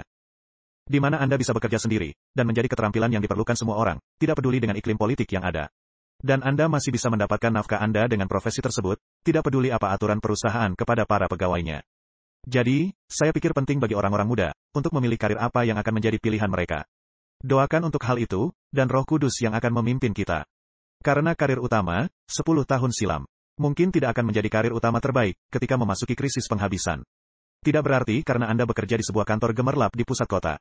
Anda akan lebih berharga jika dibandingkan, ketika Anda menjadi seorang tukang ledeng, seorang tukang listrik, atau tukang kayu.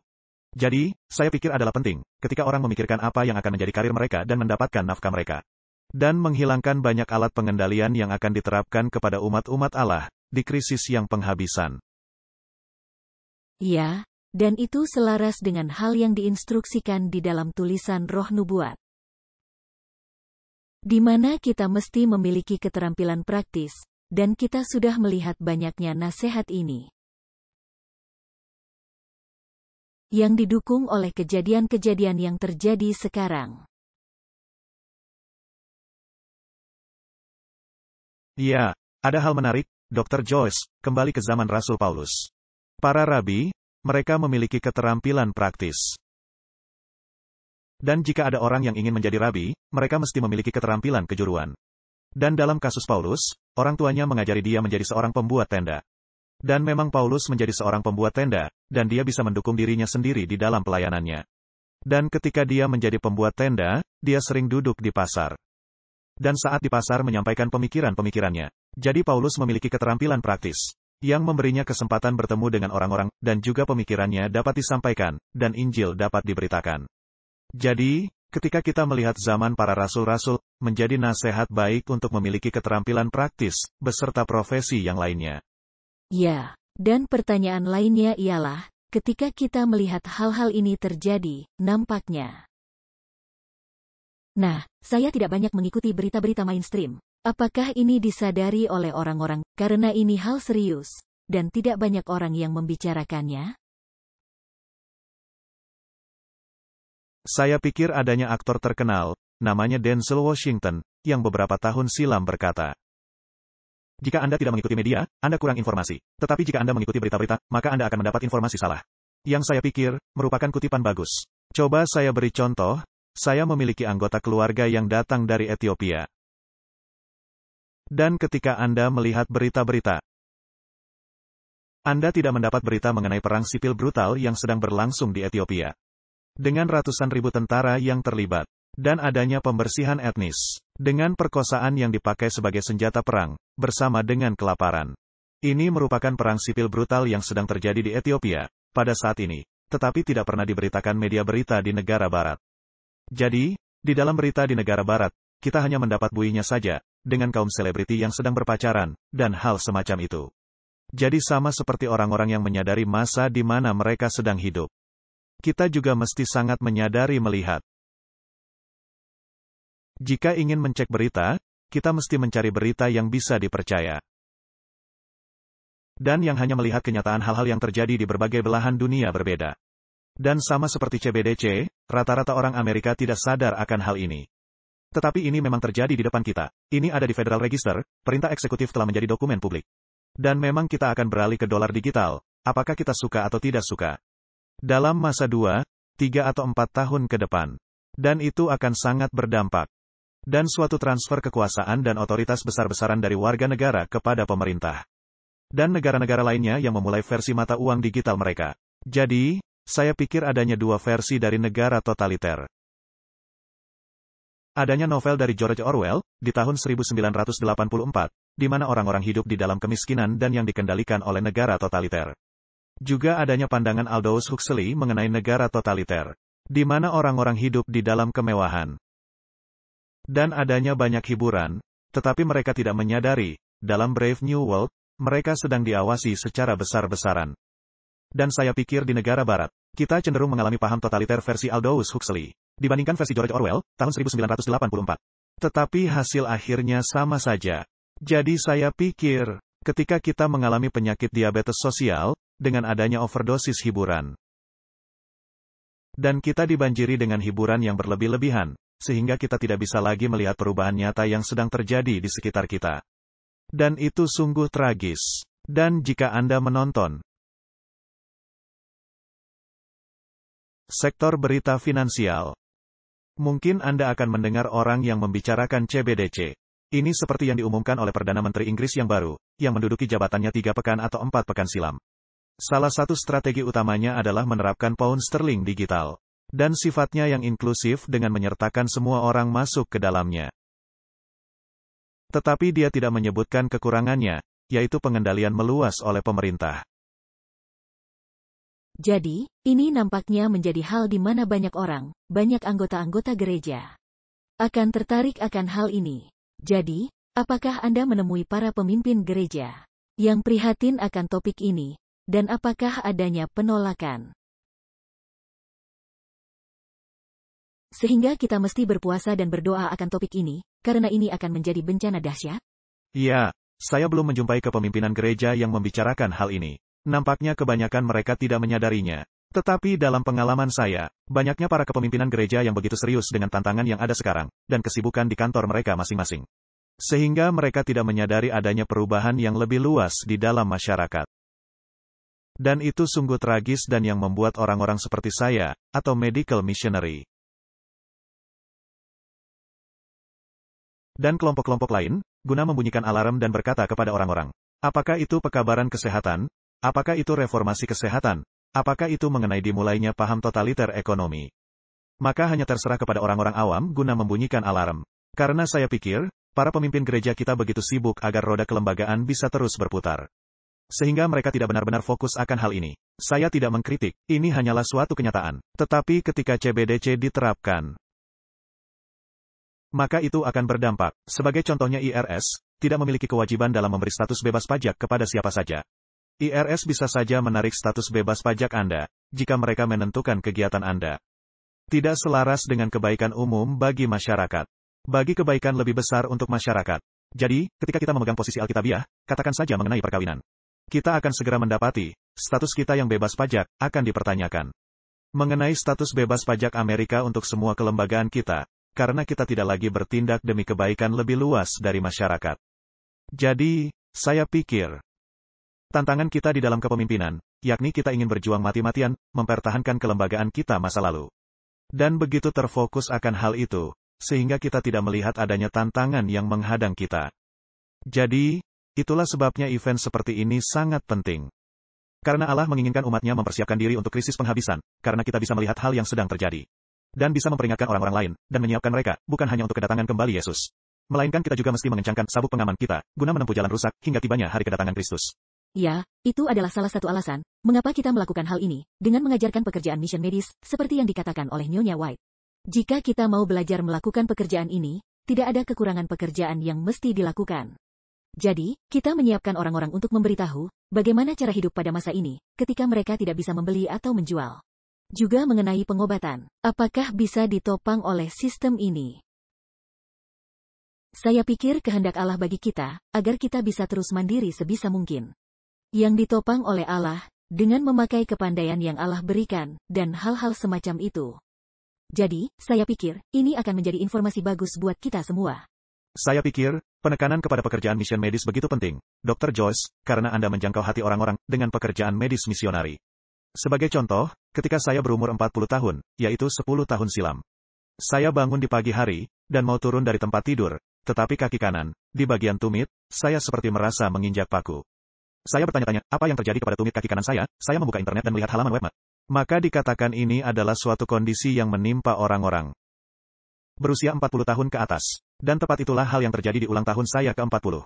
Jadi, saya bertanya-tanya, bagaimana cara mengatasi masalah ini? Pada waktu itu mahasiswa misionari, yang bekerja dengan AFM, adalah seorang ahli terapi fisik, dan saya menanyai dia bagaimana memecahkan masalah saya. Dan pada masa itu saya sedang berada di luar negeri. Dia berkata, begini caranya, dia mengikatkan pita medis di kaki saya. Dan sekarang Anda berjalan, dan ternyata, sakitnya hilang. Sungguh luar biasa. Dan dia mengangkat telapak kaki saya, dan dia berkata, Anda mesti menyisipkan kain di sepatu Anda. Sakitnya akan menghilang, dan memang benar. Dan saya tahu hingga hari ini, siapa mahasiswa misionari tersebut. Dan saya selalu mengingat hal yang dikatakan perempuan tadi. Dan saya akan bersifat terbuka kepada hal spiritual yang dia katakan, karena dia telah merawat kaki saya secara fisik. Jadi saya pikir dengan pekerjaan medis misionari, ketika Anda menolong memulihkan tubuh seseorang, Anda membuka jalan kepada hati orang itu. Dan saya merasa bersyukur, mengapa pekerjaan medis misionari sedemikian penting. Puji Tuhan, Pendeta Conrad, kita memiliki banyak pertanyaan mengenai agenda perubahan iklim berkaitan dengan topik mata uang digital, dan hal-hal yang menyertainya. Bisa Anda memberi komentar dari sudut pandang itu? Ini adalah suatu topik yang sangat luas. Dan saya pikir, memang benar, iklim sedang berubah. Tetapi benar juga kenyataan, dalam sejarah, bahwa iklim telah senantiasa berubah. Pertanyaan kuncinya adalah, apakah ini disebabkan oleh kegiatan manusia? Dan itu merupakan hal politis, yang tidak akan saya bahas malam ini. Tetapi hal yang bisa katakan adalah bahwa perubahan iklim, merupakan suatu kesempatan baru untuk pengendalian pemerintah secara besar-besaran kepada para penduduk. Dan saya pikir, akan tibanya lockdown iklim, dalam satu bentuk suatu saat nanti. Dan lockdown iklim itu pastilah dilakukan di hari-hari Minggu. Dan itu akan selaras dengan Laudato Si ensiklikal kepausan yang dibuat di tahun 2015. Yang menghimbau diadakannya lockdown iklim di hari-hari Minggu, sehingga kita bisa menyelamatkan lingkungan dan berbakti dan melayani Ekaristi. Yaitu Misa Katolik. Jadi, saya pikir, kita akan melihat tekanan bagi lockdown iklim. Dan lockdown tersebut, pastinya dilakukan di hari-hari Minggu. Dan akan adanya tekanan global untuk setiap orang menghentikan siklus konsumsi dalam lockdown iklim ini. Dan para pemelihara Sabat, akan menjadi musuh publik nomor 1 secara global. Tetapi saya pikir, perubahan iklim akan dikaitkan kepada hal ini, dan yang menjadi kesempatan dan alasan. Penyerahan besar-besaran kekuasaan politik warga negara kepada pemerintah di seluruh dunia. Dione bertanya, ketika waktunya tiba CBDC datang ke Amerika Serikat, apakah benar atau salah bagi seorang penganut Advent untuk menerima dan menyerah? Saya pikir, tidak akan ada pilihan lain, benar? Ya, ini sama seperti mengatakan, ketika Anda terbang dari Chicago ke New York. Apakah Anda rela hati menerima pemakaian otoritas penerbangan federal dan sistem kendali lalu lintas udara? Ya, ini adalah sistem yang diterapkan, dan Anda tidak bisa berbuat apa-apa. Apakah ini salah atau benar? Tidak ada petunjuknya. Karena ini hanya semata-mata menyatakan kendali ekonomi. Saya pikir, kita tidak akan luput dari sistem itu. Tetapi saya yakin, akan adanya pasar barter tidak resmi yang sangat signifikan, terbentuk di seluruh negara. Di mana orang-orang berupaya melakukan barter barang, dan menghindarkan sistem ekonomi. Tetapi adanya hal yang tidak bisa dilakukan secara barter, contohnya membayar uang sekolah. Saya pikir, kita harus menjadi bagian dari sistem, apakah kita suka atau tidak suka. Dan pertanyaan lainnya ialah mengenai keseluruhan pemikiran sekolah falsafah Frankfurt. Jadi, sekolah falsafah Frankfurt ini dibentuk di tahun 1920-an. Benar, jadi sudah ada sekitar 100 tahun. Yang berusaha masuk ke dalam cara berpikir di sekolah-sekolah kita dan mengubahkan cara berpikir orang-orang. Ini sangat menarik, karena saya merasa ketika saya bertumbuh dewasa, saya tidak ingat hal-hal seperti ini. Saya merasa ini timbul begitu saja. Dan bagaimana ini bisa terjadi? Secara cepat begitu saja, sehingga masyarakat berpikir, ini berubah sangat cepat, atau saya yang tidak mengetahuinya? Di Inggris, di akhir tahun 1970-an dan di awal tahun 1980-an, kita mengalami hal yang disebut sayap kiri sinting. Itulah yang disebutkan di dalam media mainstream, sayap kiri sinting. Tetapi sekarang ideologi sayap kiri sinting ini menjadi hal dominan. Dan adanya cucu dari ahli falsafah komunis Italia, yang melakukan jalan kaki jarak jauh. Jadi ketika Mao Zedong mengambil alih China, dan terjadinya perang sipil China di tahun 1940-an. Pasukan merah, melakukan jalan kaki merah terkenal ini kepada kemenangan. Ini adalah jalan kaki yang jauh. Jadi, dari sudut pandang falsafah, sekolah falsafah Frankfurt, dan teori kritis. Melakukan jalan kaki jarak jauh, guna mengambil alih lembaga-lembaga di barat. Sekali saja bisa mengambil alih lembaga-lembaga, berarti Anda telah mengambil alih masyarakat. Dan kita telah melihat selama 50 tahun terakhir, di sepanjang umur hidup saya. Anda melihat kemajuan paham ideologi Marxis di negara-negara barat. Ini ditangkap oleh media kita, ditangkap oleh Hollywood, ditangkap oleh industri hiburan. Itu ditangkap khususnya oleh perguruan tinggi dan universitas di seluruh negara barat. Juga oleh kaum elit politikus kita. Dan hal lainnya, ketika negara-negara barat berhenti beriman kepada Allah, dan berhenti percaya kepada Injil. Manusia tidak bisa hidup dengan kekosongan moral. Orang-orang masih ingin tahu, bagaimana cara menjadi orang baik, contohnya. Dan paham Marxis menawarkan cara pandang dunia, sama seperti paham kekristenan. Jadi kejatuhannya akan berupa penciptaan uang dan kekayaan swasta. Dan pemulihan paham Marxis adalah, masyarakat tanpa uang tunai, di mana semua orang itu setara. Itu adalah kesetaraan di dalam masyarakat. Jadi ketika orang-orang berhenti beriman kepada Tuhan Yesus Kristus, itu tidak sekedar menjadi ateis, tetapi yang juga menginginkan adanya kebaikan moral. Suatu pemahaman mengenai kebenaran sosial. Dan paham Marxis menawarkan cara pandang dunia, dan mengizinkan mereka melakukan hal itu, sementara masih melakukan kelonggaran norma seks. Jadi itu merupakan suatu alternatif yang sangat menarik. Mereka mencoba membuat utopia mereka sendiri. Benar. Maaf, saya terlalu bersemangat. Jadi, selama 20 tahun terakhir, boleh saya katakan adanya ledakan untuk hal semacam ini. Ini karena pondasinya telah diletakkan di perguruan-perguruan tinggi kita. Dan universitas-universitas di seluruh negara barat. Saya tidak membahas mengenai Advent di sini, melainkan secara umum.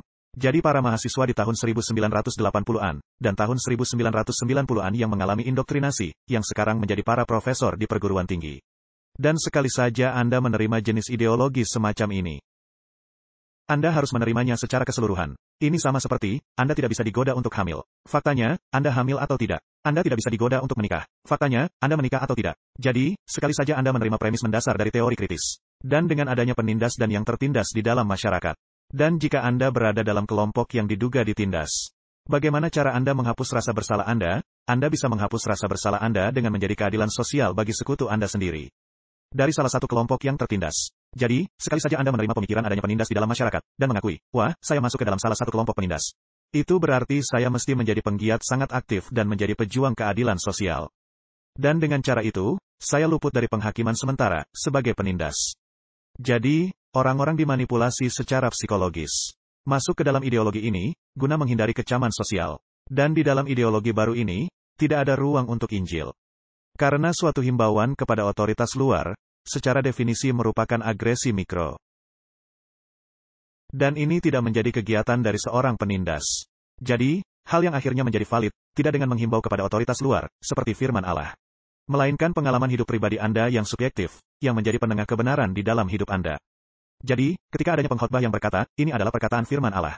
Maka hal itu dipandang secara mendasar, sebagai suatu tindakan penindasan. Dan karenanya Injil mesti ditiadakan di seluruh negara barat. Karena merupakan suatu tindakan penindasan dalam memberitakan Injil. Dan yang disebut pertobatan menyiratkan bahwa tidak semuanya benar dalam hidup saya atau hidup Anda, Dr. Joyce. Namun, perlu kita dengar. Itulah kata-kata pertama dari Injil Yohanes Pembaptis dan dari Yesus dan Petrus pada hari Pentakosta. Dan panggilan kepada pertobatan, sekarang dianggap sebagai agresi mikro. Karena ini menghancurkan ruang aman Anda. Dan yang menimbulkan ketidaknyamanan psikologi, dengan adanya hal tidak benar dalam hidup Anda. Jadi, Injil dilucuti oleh masyarakat barat dengan kecepatan yang tinggi. Dan hasil akhirnya, sama seperti keruntuhan sosial dan moral yang ada di Perancis, yaitu Revolusi Perancis. Ini merosot kepada jurang dalam sosial. Dan yang akan menimbulkan banyak kehancuran hati, dan kehancuran kehidupan, dan yang menjadi suatu tragedi yang fatal. Ya, saya pikir, kita sedang melihat mimpi yang ada di dalam kitab Daniel, pasal 2. Di mana kerajaan-kerajaan ini, mencoba mempertahankan kerajaan mereka untuk selama-lamanya. Tetapi Yesus saja yang akan datang, dan yang mendirikan kerajaannya untuk selama-lamanya. Nah, ada begitu banyak orang, dan saya tahu Anda mesti pergi. Saya akan meringkaskan semua pertanyaan ini ke dalam satu pertanyaan. Orang-orang ingin tahu, apa yang mesti dilakukan dengan uang? Dan apa yang mesti dilakukan dengan pensiunan mereka? Apa yang mesti dilakukan dengan 401k? Dan bagaimana mereka mesti memberi kepada gereja? Dan apa rencana pemberiannya? Dan hal-hal semacam itu? Wah, itu sungguh pertanyaan sangat luas, Dr. Joyce. Tetapi itu adalah dasar dari semua pertanyaan ini. Haruskah saya mendapat Bitcoin? Haruskah saya mendonasi ke gereja sekarang, dan hal-hal seperti ini, dari uang pensiunan saya? Jadi, kita semua memiliki tanggung jawab. Anda tahu, saya punya istri, dan anak-anak. Dan saya harus merawat mereka, sebagai tanggung jawab yang Allah berikan, merawat keluarga saya. Jadi, bagian dari saya mesti terus berjalan, di dalam sistem ekonomi, apakah saya tinggal di komunis Rumania? Atau apakah saya tinggal di sayap kanan Chili? Atau apakah saya di negara Hitler, Jerman, atau di negara Biden, di Amerika? Saya mesti terus hidup di dalam sistem dalam kondisi tertentu, agar bisa terus melakukan tanggung jawab saya. Maka saya pikir, kita mesti terus melakukan tanggung jawab kita, nomor 1. Dan nomor 2, kita mesti menyediakan sumber kita, sebisa mungkin, untuk pekerjaan Injil. Karena sementara masih adanya terang dalam diri kita mesti bekerja bagi Tuhan kita. Dan sementara uang kita masih memiliki nilai, kita mesti bekerja bagi Tuhan kita. Jadi menurut saya, yang pertama, Anda mesti terus melakukan tanggung jawab Anda, yang Allah telah berikan kepada Anda. Dan nomor 2, gunakan uang Anda bagi pekerjaan Injil. Dan, adanya hal yang penting bagi saya. Memang orang berbeda, memilih hal berbeda. Saya sangat menyukai pemikiran dengan menolong orang, untuk dilatih untuk pekerjaan misionari medis. Karena ketika orang-orang memiliki keterampilan itu tidak bisa diambil dari diri mereka. Jadi, menolong orang-orang agar bisa dilatih untuk pekerjaan misionari medis. Dan hal kedua adalah penginjilan literatur. Karena saya pikir, ketika tidak adanya internet, dan memang suatu hari kelak, kita tidak bisa memakai internet, dan program semacam ini, akan dilarang. Dan tidak diizinkan. Tetapi jika orang-orang memiliki buku Steps to Christ, atau Desire of Ages, atau The Great Controversy di rumah mereka, mereka bisa membacanya dan tetap bisa menerima Injil. Jadi saya mendorong orang-orang agar berinvestasi dalam pekerjaan Injil, sementara masih bisa dilakukan. Dan dilakukan dengan cara yang Anda kuasai. Dan akan tetap dipakai dengan cara yang tidak bisa dilarang oleh pemerintah di masa yang akan datang. Dan juga terus melakukan tanggung jawab, yang Allah telah berikan kepada Anda. Jadi, itu merupakan suatu nasihat sangat umum. Saya bisa melihat banyaknya pertanyaan yang masuk. Dan adanya orang-orang yang menonton di seluruh dunia, Dr. Joyce, sehingga saya tidak memberi cara pandang Amerika tentang hal ini. Jadi, terus lakukan tanggung jawab yang Allah telah berikan kepada Anda, itu nomor 1. Dan nomor 2, berinvestasilah ke dalam pekerjaan Injil. Daripada hiburan atau kepelesiran. Dan pakai waktu dan talenta Anda bagi kemuliaan Allah, sementara Anda bisa. Amin. Saya pikir itu suatu nasihat yang sangat bijak. Dan mengenai merawat keluarga Anda, seperti yang tadi disinggung Pendeta Conrad. Pastikan kita sedang mengikuti nasihat. Ketika kita mengikuti nasihat, ini khususnya bukan mengenai membeli emas, perak, atau hal-hal semacam ini. Nyonya White menyuruh kita agar pindah ke pedesaan, dan mencari tempat di mana kita bisa belajar menanam bahan makanan kita sendiri. Dan juga yang memiliki privasi. Dengan memiliki lebih banyak kebebasan dalam menyembah Allah, seperti yang diminta. Dan belajar keahlian mengenai pekerjaan misionari medis. Bukan untuk sekedar manfaat kita sendiri, melainkan karena akan adanya banyak orang sakit di akhir zaman. Jadi ini bisa membuat kita menolong orang-orang agar bersiap bertemu dengan Yesus. Dan hal yang kita perlukan dalam melakukan pekerjaan ini.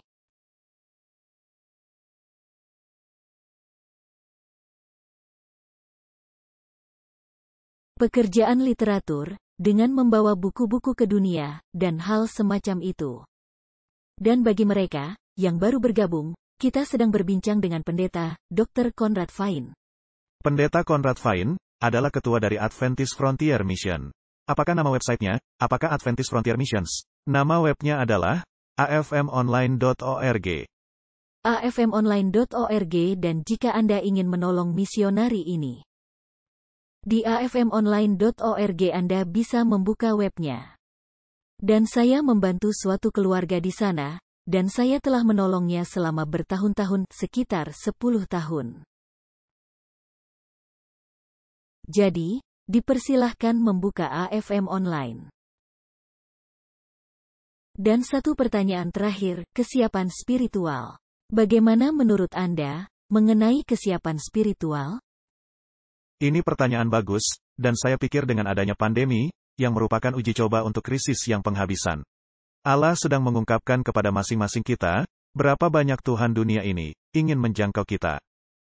Dan kita mesti tidak mencintai ilah dunia ini, atau materi dunia ini. Keinginan mata, keinginan daging dari dunia ini. Karena semua yang ada di dunia ini, akan berlalu, seperti yang dikatakan Rasul Yohanes. Jadi, kesiapan spiritual berarti tidak ada yang menghalangi antara saya dan Allah. Tidak adanya berhala di dalam kehidupan saya, yang bisa membuat saya meninggalkan iman, atau berkompromi dengan hati nurani saya. Karena saya menyukai pekerjaan tertentu ini, atau rumah khusus ini, atau aliran sumber penghasilan tertentu ini. Jadi kesiapan spiritual berarti menyiapkan keluarga saya, ketika saya tidak ada lagi. Sehingga mereka tahu belajar dan berbakti, tanpa diri saya. Ini berarti menyiapkan gereja saya, ketika saya tidak ada lagi, jika saya seorang pemimpin gereja. Dan menyiapkan generasi yang selanjutnya, ketika saya tidak lagi ada di sini. Dan ini juga berarti menghafal ayat kitab suci. Dan belajar merenung dan menyendiri bersama Allah, dan membuat kehidupan doa kita menjadi sangat bermakna. Dan ini juga berarti belajar tanpa hari ini, karena jika saya memilih, dengan meninggalkan hal-hal indah dalam kehidupan, hari ini. Saya sedang menyiapkan diri saya, ketika suatu hari kelak, hal-hal itu direnggut dengan kekerasan dari diri saya. Dan belajar tanpa, yang artinya kita belajar agar hidup lebih lengkap bersama Allah. Jadi, hiduplah dengan kesederhanaan. Hiduplah dengan tenang. Hiduplah menjauhi buih dari dunia barat. Dan belajar hidup dipenuhi dengan pengabdian, dan doa, dan pengorbanan diri, dan perbuatan baik bagi orang-orang lain. Itu merupakan bagian dalam melatih tabiat saya menghadapi krisis yang penghabisan. Amin. Semua hal-hal sulit yang kita alami, hanyalah sekedar mengajari kita, bagaimana melepaskan hal-hal. Dan memiliki kesabaran di bawah ujian-ujian ini. Terima kasih banyak Pendeta Conrad. Sungguh merupakan suatu berkat, Anda hadir di sini. Dan kita akan mendoakan Pendeta Conrad, dan semua yang ada di sini juga akan sama-sama mendoakan untuk Pendeta Conrad. Pendeta Conrad, kami ingin mengucap terima kasih, untuk penjelasan kepada umat-umat Allah. Dan untuk kebebasan keagamaan. Dan saya meminta kelompok kita di sini, dan semua orang yang sedang menonton video ini. Tolong doakan Pendeta Conrad. Dan juga memiliki semangat. Saya harap semua orang yang hadir di sini memiliki semangat untuk memberitakan kebenaran. Bahkan jika hal itu tidak populer. Dan membuat orang-orang mengetahui apa itu kebenaran. Dan meminta Tuhan agar memberi Anda kesempatan yang tepat untuk membagikan firman. Karena saya tahu, tidak semua kita memiliki pengaruh, seperti yang dimiliki Pendeta Conrad. Tetapi kita memiliki ruang lingkup pengaruh kita sendiri. Dan Allah menaruh kita di bumi ini dengan suatu tujuan. Jadi marilah kita berdoa, saling mendoakan, dan mendorong semangat satu kepada lainnya. Juga doakan gereja kita, di mana kita sedang mengalami masa-masa sulit. Terima kasih Pendeta Konrad. Mari kita kembali berdoa. Pendeta Konrad, bisakah Anda berdoa sekali lagi? Bapak Surgawi, sungguh merupakan suatu kesempatan istimewa berkumpul di sini bersama saudara dan saudari seiman. Bapak, saya ingin berterima kasih untuk janji, Yesus akan menyertai kami hingga masa kesudahan. Terima kasih untuk janji, dan penghibur dan roh kebenaran, untuk membimbing kami dan memimpin kami guna memahami keseluruhan hikmat. Bapak, saya ingin berterima kasih untuk janji hidup yang kekal, bagi orang-orang yang dilahirkan kembali melalui air dan Roh Kudus. Dan malam ini, Bapak saya ingin berdoa untuk semua yang hadir dalam forum ini. Dan juga untuk orang-orang yang menonton acara ini. Bapak, jika adanya rasa ketakutan, saya berdoa, kiranya Engkau membawakan kedamaian kepada hati orang-orang. Bapak, jika adanya ketidakharmonisan dan konflik, saya berdoa kiranya Engkau membawakan persatuan dan saling memahami. Bapak, jika adanya rasa putus asa, saya berdoa untuk pengharapan. Dan Bapak, jika adanya rasa kebencian, Engkau akan membasuhnya dengan kasih-Mu. Sehingga hati dan kehidupan orang-orang diubahkan. Bukan karena adanya program psikologi, melainkan karena Engkau adalah kasih. Dan Engkau berdiam di dalam hati mereka dan di rumah mereka. Bapak, kami menyerahkan semua kehidupan kami ke tangan-Mu, malam ini. Penuhi hati kami dengan Roh-Mu, jagai kami dengan malaikat-Mu, dan kiranya kasih Yesus terlihat di dalam mata kami, dan terdengar di dalam suara kami. Di dalam nama Yesus, kami sudah berdoa. Amin. Amin. Pendeta Konrad, tolong tunggu sebentar. Dan saya ingin semua orang, tolong diunmute diri Anda. Dan nyalakan video Anda. Dan semua orang bisa menyapa Pendeta Konrad. Halo, Pendeta Konrad. Kita semua mengucap terima kasih kepada Pendeta Konrad untuk acara kebebasan keagamaan. Terima kasih banyak. Terima kasih, Pendeta Konrad. Kami sangat berterima kasih kepada Anda. Allah memberkati Anda. Terima kasih, Allah memberkati Anda. Terima kasih, Allah memberkati Anda, Pendeta Konrad.